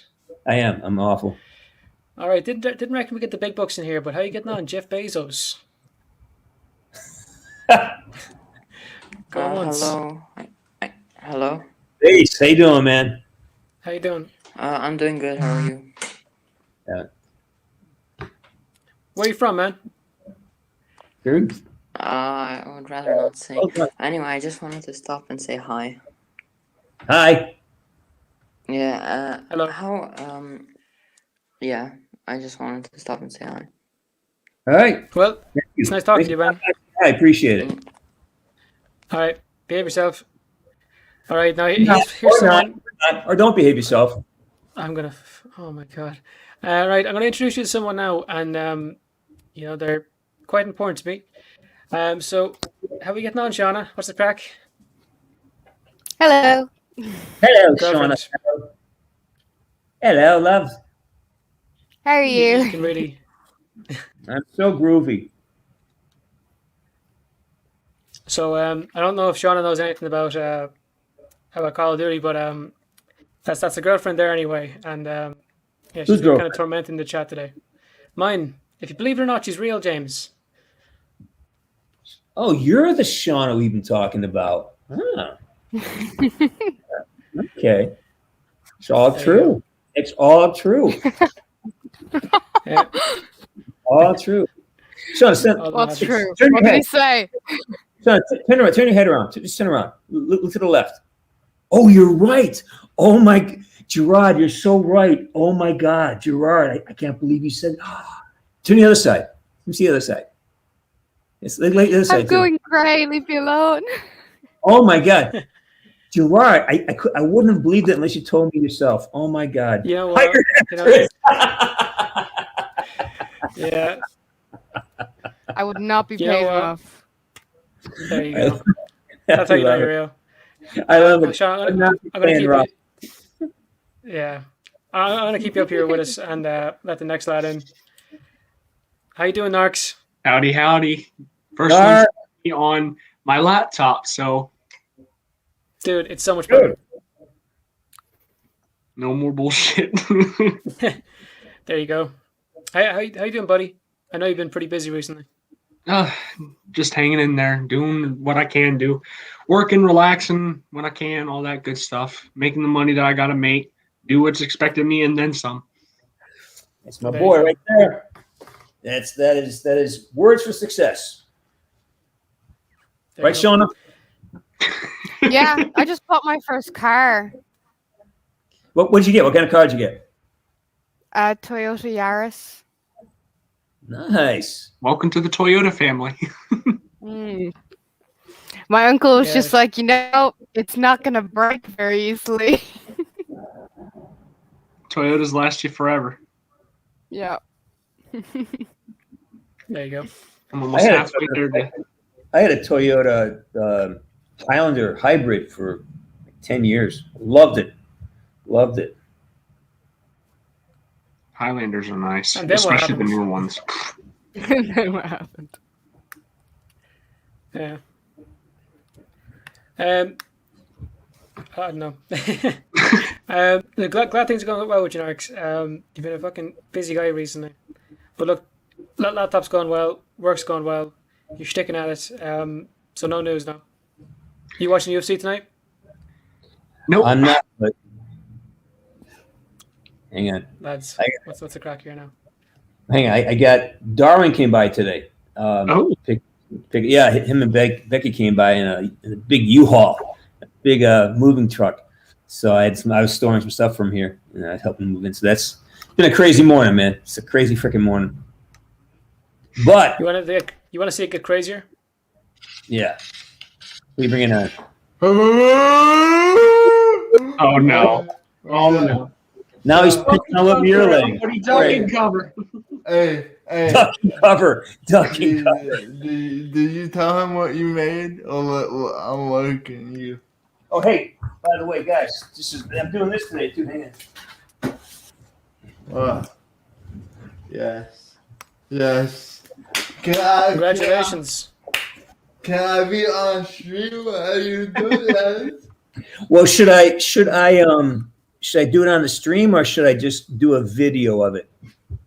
I mean, that's up to you, really. I know you don't care about that. It's a piece of plastic. I know you don't care about it. But Wait, like, it's not made. It's not real silver. I don't know. I don't have one. Fuck that. I thought it'd give me a chunk of silver that I can cash in and bucks on it. He's But, moving over to Vimeo now. Honestly, I have to go in like 6 minutes, but I think you should do it on stream. I think you should put that as a stream title. I'm just here for the ride. I have a great show tomorrow, so and that's all thanks to you. Next, did you tell him what I'm teaching you now, or The thumbnail related thing. I sent it to him on Instagram. You guys choose the most unflattering pictures. know. You got my nose hair. I got my mouth. I mean, you guys pick the fucking pictures that make me look like I'm just, I don't know what. Huge flattering pictures. Not everybody's just Did you see the one I picked for this? No. What? Oh yeah, it's the one from the movie with the glass. Yeah, I know. I saw it. You look like you're the Terminator or something. Yeah. I don't know. It's just this movie, and you had like these dark glasses on. It could be. I don't know. That could be one of 25 possible films. Again, these are the things they play. Oh, James, did I tell you the best part? Dude, I met Knox's mom. Oh no. Oh no. I met Narc's mom. Same. She came out. Yeah. She said I can come over with alcohol whatever I want. So I'm good. I'm in the family now. And they talked about Don Rickles too. Don Rickles, not Dog Rickles. Whatever. Don Rickles.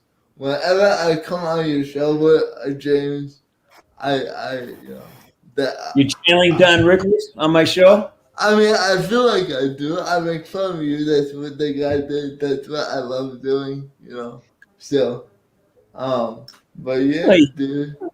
Oy vey. Did you, I know you sent me something yesterday, no, the day before. No.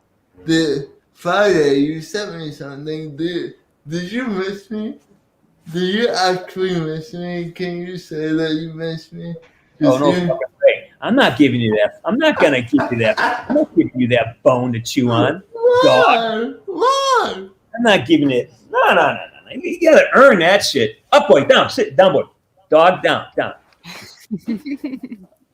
not going to give you a fucking freebie.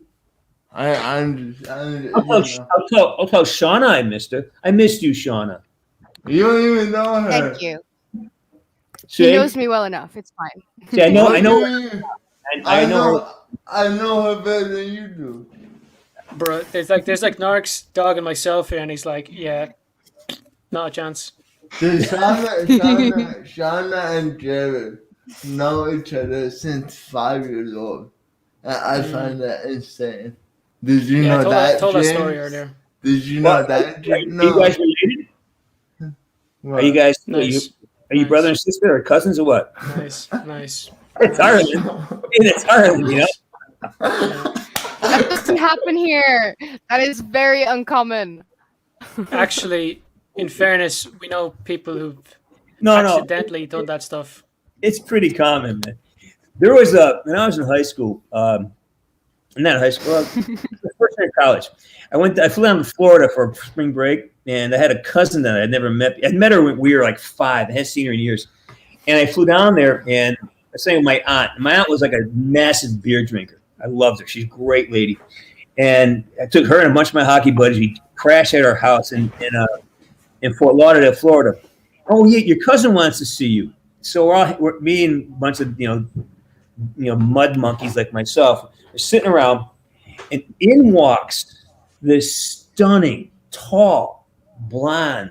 She was the girl. She was a copper tone, like suntan lotion model, and we'd been seeing her on the billboards everywhere. And she walks in, and we're like, "That's your cousin?" I go, "Fuck! God damn it! It's my cousin!" No. Oh. And he's Gone. gone. Fun fact about James, actually from Alabama.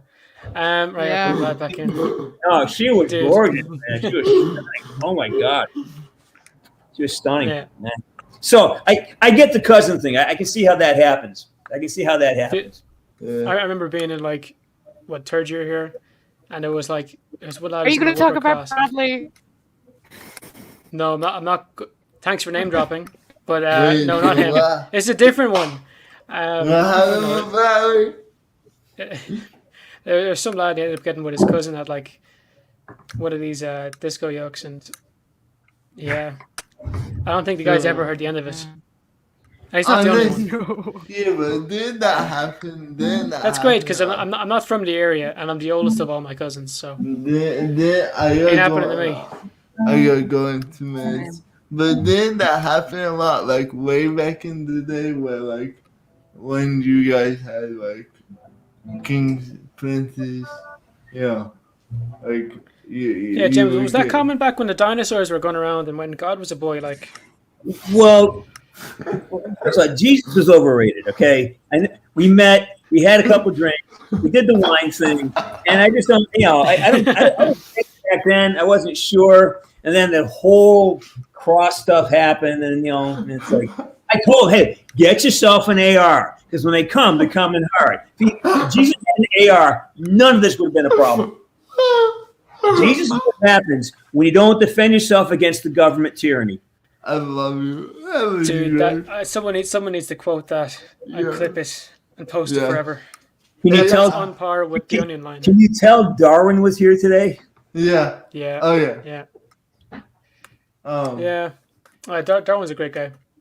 I'd love to have him on the show, only I wouldn't know what to talk to him about. Dude, I would love him. What that history between my people and his people, and we would just talk about it. That would be great. Yeah. It was a war. He's just so stressed out. They drove. It's 22 hours to Sheridan, Wyoming. Him and Becky got in a van. They started out, I think, Friday morning. Yesterday morning. They got here like, I don't think they even stopped. I think it got here like 9 o'clock, 10 o'clock in the morning, and came right over here. And he's packing up, getting his mom. getting back in the truck and driving back to Sheridan for work on Monday. So it's like, Oh dude, shit! yeah, dude. And he was just, I mean, he was tired. He Yeah. probably So wasn't tired. he actually found a job over there. Yeah, he works for a weapons manufacturer. Oh, Big so guys. Actually, him and Becky both work at the same place. That's pretty handy. That's pretty handy. And then they just got a house. They just rented a house. I mean, Wyoming's very, very, very affordable. And yeah, he's thrilled. He's really happy. You know? That's what I want to end up by your age. You know, get me like By my age, thanks. Yeah. Doug. Oh, I don't have. Hey, Gerard, give me. No.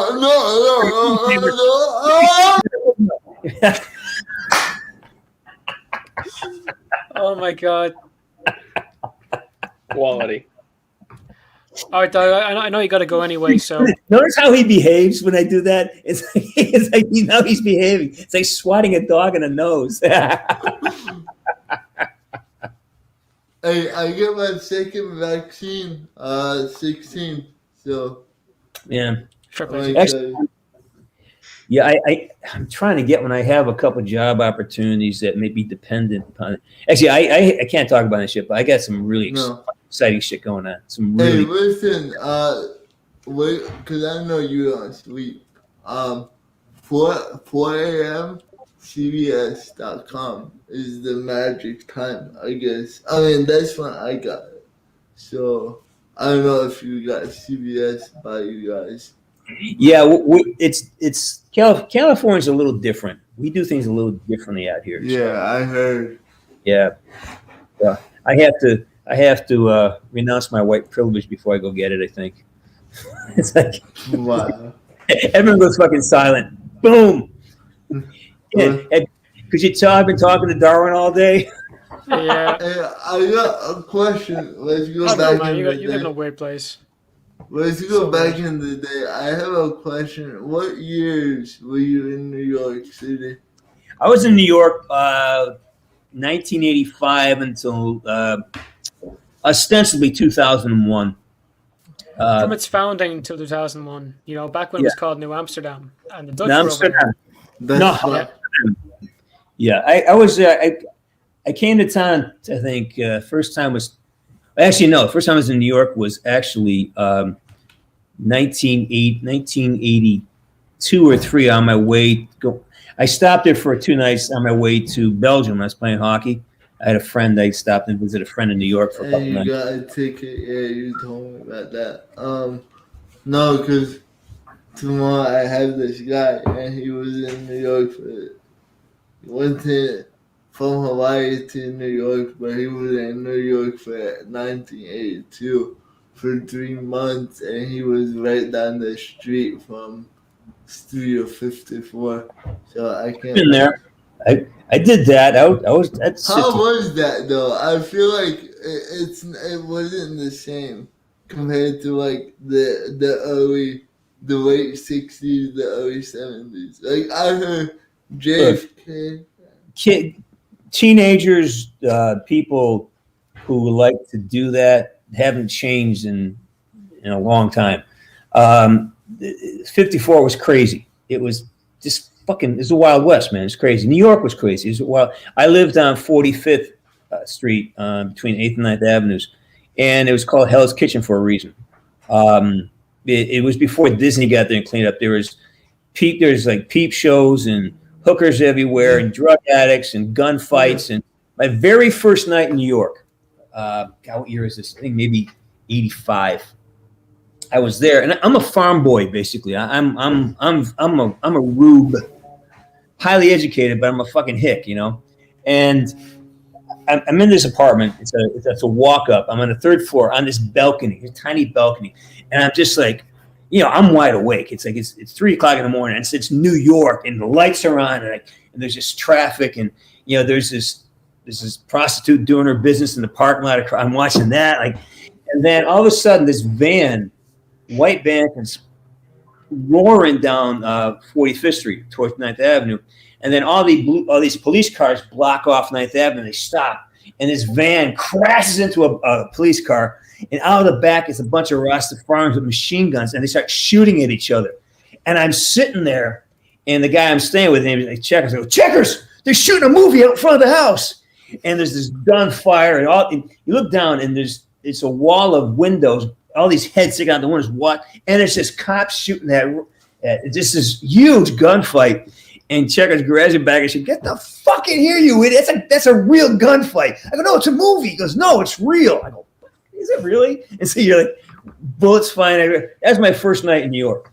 I mean, that's 1985. 85 is Not when bad. fucking Colombians and Mexicans were all fighting. Well, it was also the Irish mob too. The Irish mob had 45th Street, but I made the rounds. I was in Alphabet City for a while. There's a couple of restaurants I loved down there. I had a band and we played there's some underground clubs in East Village, and it was you're looking at you're taking your life in your hands, walking home at night. More than once I walked the other side of the street and I saw somebody that looked a little sketchy. Yeah, I'm not. Yeah, it happened all the time, man. All the time.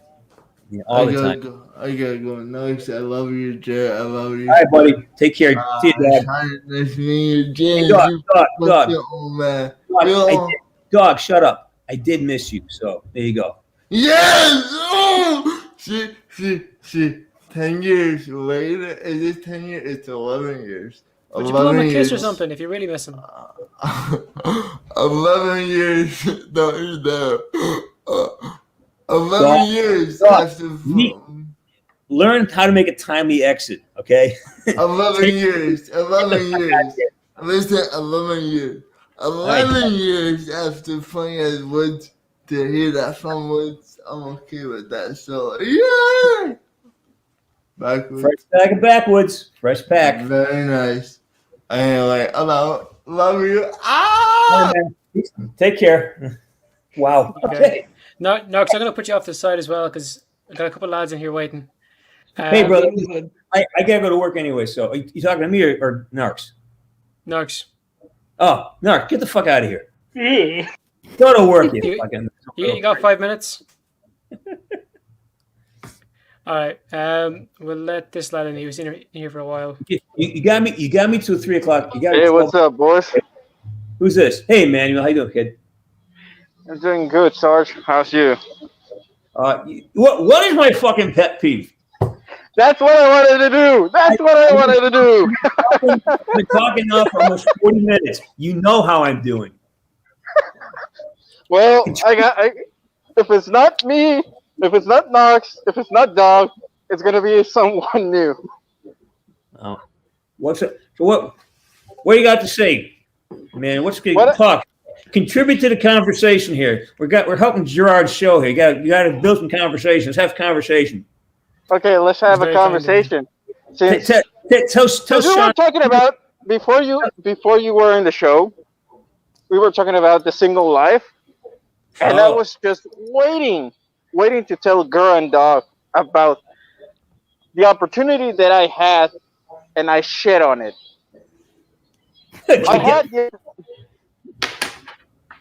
had the opportunity to actually have as my girlfriend my junior high crush, and I fucked it up. How'd you fuck it up? Why, dude? Why? Okay, where do we start? Well, you can narrow it down to one thing. You can always narrow it down to one thing. What's the one thing you did? It's always one thing that fucks up a relationship. It's a perception of things. It's a perception of the circumstance that you got wrong. So what was? Or maybe it's right. Maybe it wasn't. What'd you do? What happened? Let's just say that we were in an argument, and then oh man. Sarge, have you ever been asked by a woman, are you a pervert? Constantly. Personally, no. Never. Okay, I was asked that. And I was like, what the fuck? If I answer no, see, you blew it. Yeah. What the answer is, you say, "Do you want me to be?" See, That's the answer. All right. Let me educate you. Let me give you a quick education. What I know about women, and it seems to work. So if you here's a test. And that was it. Yeah, shut up. Don't talk. If you're driving in a car and your girlfriend turns to you and asks you, "Hey, do you have to go to the bathroom?" What do you say? Sure.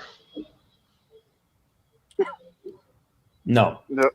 The answer is she's not asking you, but you have to go to bed. She wants you to ask her if she needs to go to the bathroom. Then you say, "No, honey, but do you need to go?" And she'll say, "No." And then the very next gas station, you stop because she wants to go. So you've got to start interpreting what's being said to you. So if she's asking you if you're a pervert, you say, "Do you need me to be a pervert? Because I can do that for you," and put it back in her court. She says, "Well," but you took it on because now you. So that's where you fucked up.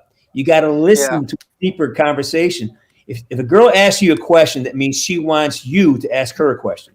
Sorry, Shauna, I'm revealing secrets here, but when you talk to a woman, when she asks you a question, you need to ask her a question or do something that she's asking you to do.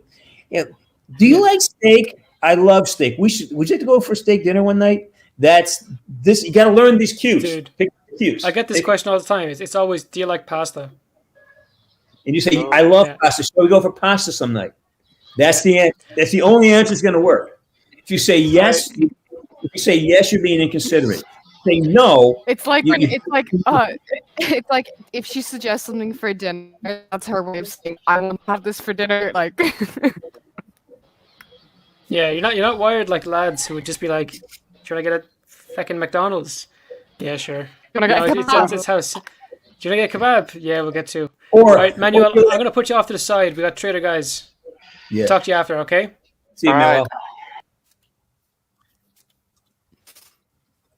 Milton Hello. here. Russman, how you getting on, buddy?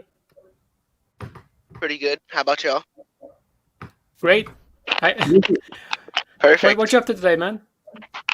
I just found some old DS games for what I'm playing right now. Boredom. Well, there you go. Yeah, back in the day, James used to be a hound for the DS. He'd never be off it. Yeah. Oh my god, my little cousin doesn't know what a DS is.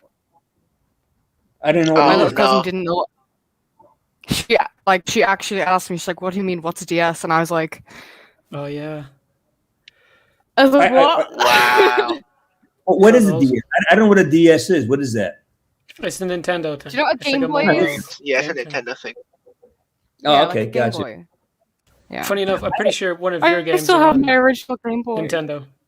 I had a Game Boy once. Took it on a plane. That was it. Left it on a plane. Are you kidding me? I don't get it. Oh, that's hard. I don't get it. I just because I'm not good at it. And if I'm not good at something, I don't want to do it. So, what was that Black Ops game that came out on the DS? Classified. Which one? There's been countless. Yeah, it's called Declassified. They have. I'm in they there. have Black Ops 1. I have quite a few. Yeah. All right. It's like, dude, I'm gonna move on to the next two lads here. But it's fair behave enough. yourself. Or I'll try. If you listen to Bye, James. bye, Milson. Peace and love. Good luck. All right, we got. Oh, we left. We got Italian Cheese. How you doing, buddy? Oh yeah. Cheese. What's Is up, it my brother? working? Can you hear me? No, Yeah, man. can't hear you at all. Tolerant. I'm so confused. I don't know if to believe you or not. I can't. I don't. You can believe me or not, but we can't hear anything you're saying. So, believe. Okay. All right. Right. Okay. Yeah, don't mind him. He's special. All right. I want to thank you guys a lot because I remember. Hold on, let me see if I can turn my camera. It keeps flipping. You see me? Oh yeah. There you go. Cheese. What you say, man? This is Daydreamer. I have like random hoodies. I love it. They're warm. But yeah, back when I was at my mom's house, I used to watch you guys' streams a lot. Both of you guys. So I just want to Watch thank you. your guys' streams a lot. Watch your guys'. Yeah, You know what he means. James and He's saying thank you right Irishman. now. I watch Are you an English teacher? No. Well, here's the thing about language. Okay, this is important to me. I want to know what you're saying. So I'm trying to when I hear words I don't quite know what they mean. I say, what? Okay, guys, is that you? Don't come to Ireland. Continue. Continue. Well, at least I'd be doing with Guinness in my hand, real Guinness. So at that point. So what's up? Not can. So, Cheese, are you still in Brooklyn? Where are you now, man? No, I'm in Minnesota. I've always been in Minnesota. All right, what part of Minnesota are you in? I knew Minneapolis. But are you near the autonomous zone? In the autonomous zone? What's that? You have one? Jesus Christ. Okay, so there's an Antifa-like movement, and they took over part of Minneapolis proper, and it's called the Minneapolis Autonomous. Yeah, there you go. Okay, so I guess you're not there. No. Yeah, you can tell you were with Darwin today. Not even by that. No. Yeah. Wow. Yo, what happened? So what happened to Darwin? I forgot. Darwin got sick of being in California. He called me up one night. He says, "What are you doing?" I said, "I'm nothing." He goes, "I need a place to take a shower, and I'm moving." I go, "What?" He goes, "Yeah, I'm moving to Minnesota." And he left his girlfriend, and him and his girlfriend, him and Becky had a fight. Called me up, said, "Hey, use the house, go ahead." And then he just literally came to my house, took a shower, said goodbye. His kids came over. He said goodbye to his kids, jumped in a truck and drove 22 hours, landed in Sheridan, got a hotel, and started looking for a job. And that was almost 4 months ago. That's like right on Christmas, actually. Then he's come back. Him and Becky kind of made up. He came back. He grabbed her. They moved out. She moved into then he got a couple jobs and she got a job. And now they rented a house. They just came back today and picked up some stuff they had in storage here. And he grabbed his mom. Darwin came back to get his mom. He's packed all her shit up into a big travel van, a U-Haul, and then he's heading back to Wyoming probably late tonight or first thing in the morning. So yeah, that's Darwin. What a dude. That's awesome. It's fucking awesome. He says, "Fuck it, I'm gonna go to a place I want to live, think like I think, and live the life I want to live." So God bless him, man. Yeah, man. I missed both of you guys like together because it was always funny. It was you guys were either drunk or playing songs. I'm like, oh, that's great. Yeah. Yeah, that was great. Yeah. Has it gotten harder to do the show without him? No, it's a different show. I mean, Darwin is he's a two-sided sword. He was great to have on. It was a whole different show with Darwin. It's a different kind of energy.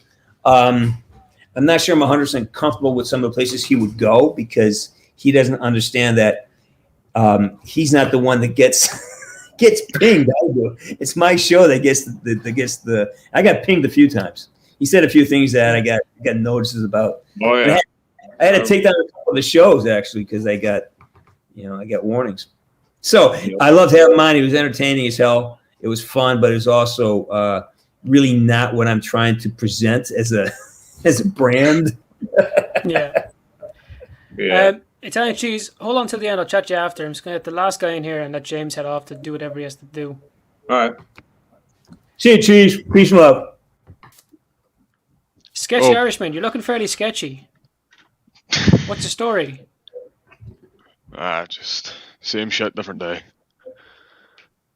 Well, that's what it is. Yeah, how's things up north? Quiet. Government's a base circus, but that's nothing new. It's what? Government's still a circus, but that's nothing new. Yeah. Yeah, well, you're doing better than down here anyway. I think your vaccination rate now is like way higher. We really haven't a clue what's going on here. Hmm. Yeah. Are people dying?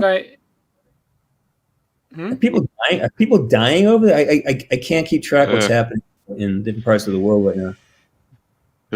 The people are dying, but the death rate is getting lower and lower because of the amount of people getting the jab. Yeah. Yeah. Okay.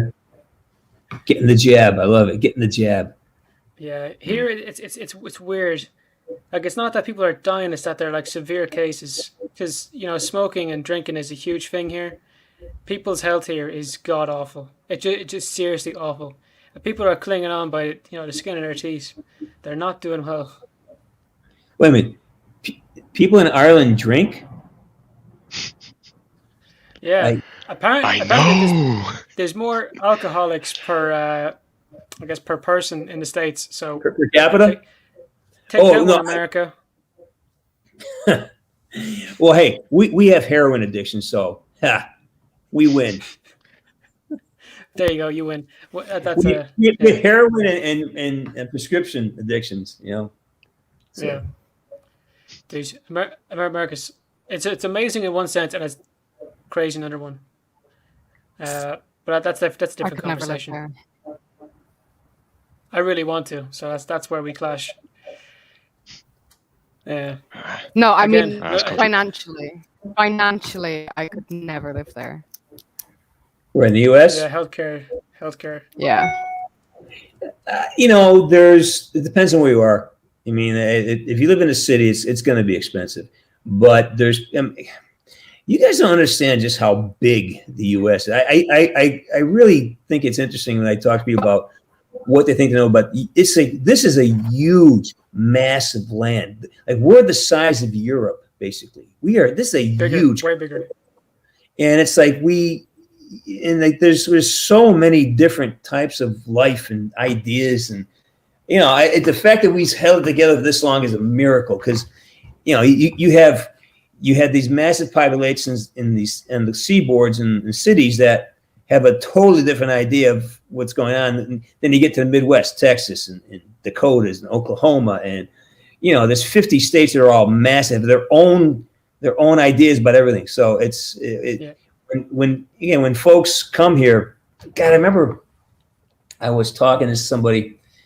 They came, I think they might have been Scandinavians, and they wanted to travel to see Mount Rushmore. And they said, well, do you think we get there by, tonight? I go, it's 2,000 miles away. It's going to take you a week to drive there. They said, no, Mount Rushmore. I go, no, that's Dakota. Well, where's that? They couldn't figure out how big this country is. California, it takes you 2 days to drive from one end to the other without stopping. It's a huge country. Yeah. Like, you can drive from like Dublin to Galway in like an hour. Well, I think there's more people living in Orange County than all of Ireland, right? Probably. What is it, like 17 million? You got like 17 million people in Ireland? 5. We got 5 million. There are 5 million people in Ireland. Really? Is this 5 million? Yeah. 5 million. Yeah. Only recently did it go up used before. Yeah, it still hasn't recovered from the famine. I think it's 5. It was 8 million. No, seriously, we had 8 million people before that. Yeah. There's 11 million living in New York City alone. Yeah. That's my. It's like, you must know each other. 8 million people. You must know everybody. 5 million. There used to be 8.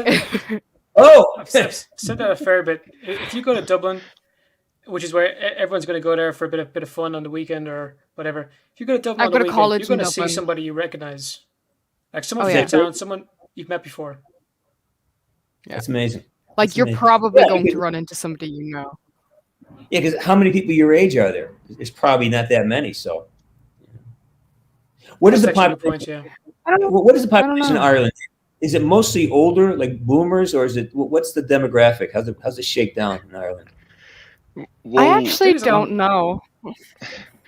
Well, when you say Ireland, do you mean the Republic of Ireland or the Republic and Northern Ireland? Oh boy. Okay. So let's not bring some politics in here. No, but we're Republic. He's Norse. Yeah. We don't need no explain. petrol bombs. Clarify my ignorance here. So, so you don't ever consider yourself one country. You're two countries, but you have a common I language. think for football, I think we're the one country, and that's it. We have the same culture and we're the same people, but Britain owns the northern part of Ireland still. Well, there's division there. People feel like they're absolutely British or absolutely Irish. So yeah, and in the I'm the South, latter. so in the South, the Republic is you sort of you have a level of independence from England. How much though? How Oh, we much have complete independence. Complete So independence. you don't share nothing the to do with them. you don't share the same what's it called? What's it called with the government there with the wigs and shit? Parliament. The parliament. You don't share the parliament. You don't have a parliamentary representation in London. No, we're absolutely No, separate from them. we're free. Yeah, over 100 years ago, there was a massive revolution. Yeah. So, but you're still part of the UK though. No, we're not. No. Up north is. 6 out of the 9 counties of Ulster are still a part of the UK. Right, and so when the Troubles happened, was that, well, it is complicated. I'm trying to figure it out. So when the Troubles happened, what was in the 70s, right? What was that? Was that the barrier between the Republic, or is that something else? Is that primarily happening in the North? The Troubles were still going on in the late 2000s. Right. Well, the Troubles is a whole different thing. It's just people were surprised that Ireland like wasn't the completely population. unified by then. Yeah. Right. So it was basically between like Northern Ireland and the border between Northern Ireland and like the south of Ireland. And what was It was a the big political movement. to unify Ireland, or what was the gist of it? I know that it was complicated. It wasn't just one thing, right? Yeah. So it was like the IRA. So like. Actually, I'm looking at a map. Yeah, people. Go on, Sketchy. It mostly started out as just riots, strikes, all that. That when the police started cracking down on that, people start getting up in arms. And then you would have had smaller factions. Well, I say smaller, but you know what I mean.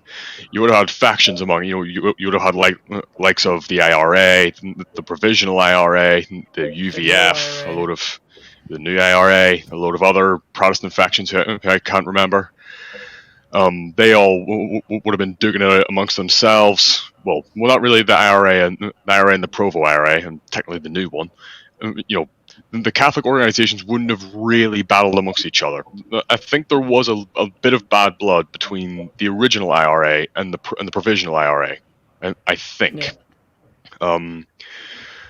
And then I'm not entirely sure about the Protestant organizations, but it was they would have mostly the Catholic organizations would have mostly went up against the Protestant organizations, and the Catholic organizations would have also went up against the likes of the police, the army. Wow. Because the police were biased. They were more. I want to say they're more supportive of the Protestants, but I don't really want to piss off anyone from the North in the chat. If there's anyone else here, because of sectarianism there. I'm looking at the map, and so it must be tough in places like Monaghan. Is it Monaghan, where there's like little peninsula of south of the Republic goes way deep into the north. So that's got to be odd. And yet the A3, that highway goes right through that. And it seems like there's a whole coastline that belongs to the Republic, right? Out there, Letterkenny. Glenveagh National Park, Glenveagh National Park. Yeah. And then, so most of the great coastline belongs to the Republic of Ireland. The problem was that people weren't given the choice. They were told originally, accept our deal, or we invade. What was it, like 3 days later? Absolute invasion of Ireland by the UK, like suppressing everything back to the way it was, or they could accept what Ireland is today. Another opportunity came around in World War II. They offered us the north if we were to help them against the Nazis. But Ireland having a military of about 15,000 troops was no help, and we couldn't risk it. And then, yeah, Northern Ireland is an actual. So the Republic of Ireland. Okay, this is great education. So Londonderry, and Belfast are part of Northern Ireland. Yeah. Londonderry and Derry are the same place, are they not? Yeah, the weird thing about they are. Londonderry is It's all about how you look at it. letters. I'm looking here, and I see the land. Wow, that's a crazy fucking border. And it's just all the like. There's all these little jags and turns. Like, wow, this is nooks and crannies. Yeah. So I mean, those there's are the like counties. Yeah, there's just one county here, right on the N54, where it's literally has a little pinch point, like right between Scott's house and like a tiny pinch point. And then this little enclave, and then that's crazy. The problem is that County Tyrone and County Monaghan, with the polls there, the people there wanted to remain part of the Republic of Ireland, but they weren't given the choice. So they were kind of forced into living there, and that's another reason why I guess the Troubles came about. People being told when they were kids that they'd be able to join Ireland back eventually, and then in reality they didn't. And people having like grandparents who fought for Ireland's independence, and the odd years later still wasn't independent. So the glue for Northern Ireland, England, is that so many English migrated there and have been there for generations, right? That's the yes. Well, it was the first go at colonialism. It wasn't that people were just here. They sent people to settle in like be in charge of the Irish. Like what happened in Ukraine. The Russians sent people. They basically sent people to live there, and that spread out their influence over there. So that makes sense. Yeah. Wow. Goes, man, and I fucking died. I swear to fuck. It's a bit of a odd story, but yeah, not much we can do. It's not that odd at all. It now makes a lot of sense. Now I just learned a lot of things here, which is great. It's insane because in England they're actually not taught like any of it. Yeah, I'm looking at Scotland too. So that's a different story. Yeah, that's a whole other story. The Scottish and the Irish are very alike, even if they don't like to admit it. Even with their language. Scottish Gaelic and Irish Gaelic. Look at these great names. The Isle of Arran. Irish is Ireland. The Isle of Arran. That's where this jumper's from. And then you get the Isle of Man, Scantish. Isle of Man. This is interesting. Oh, there's. Actually, funny enough, my family is actually Scottish-Irish. Both names from my parents. I won't say them.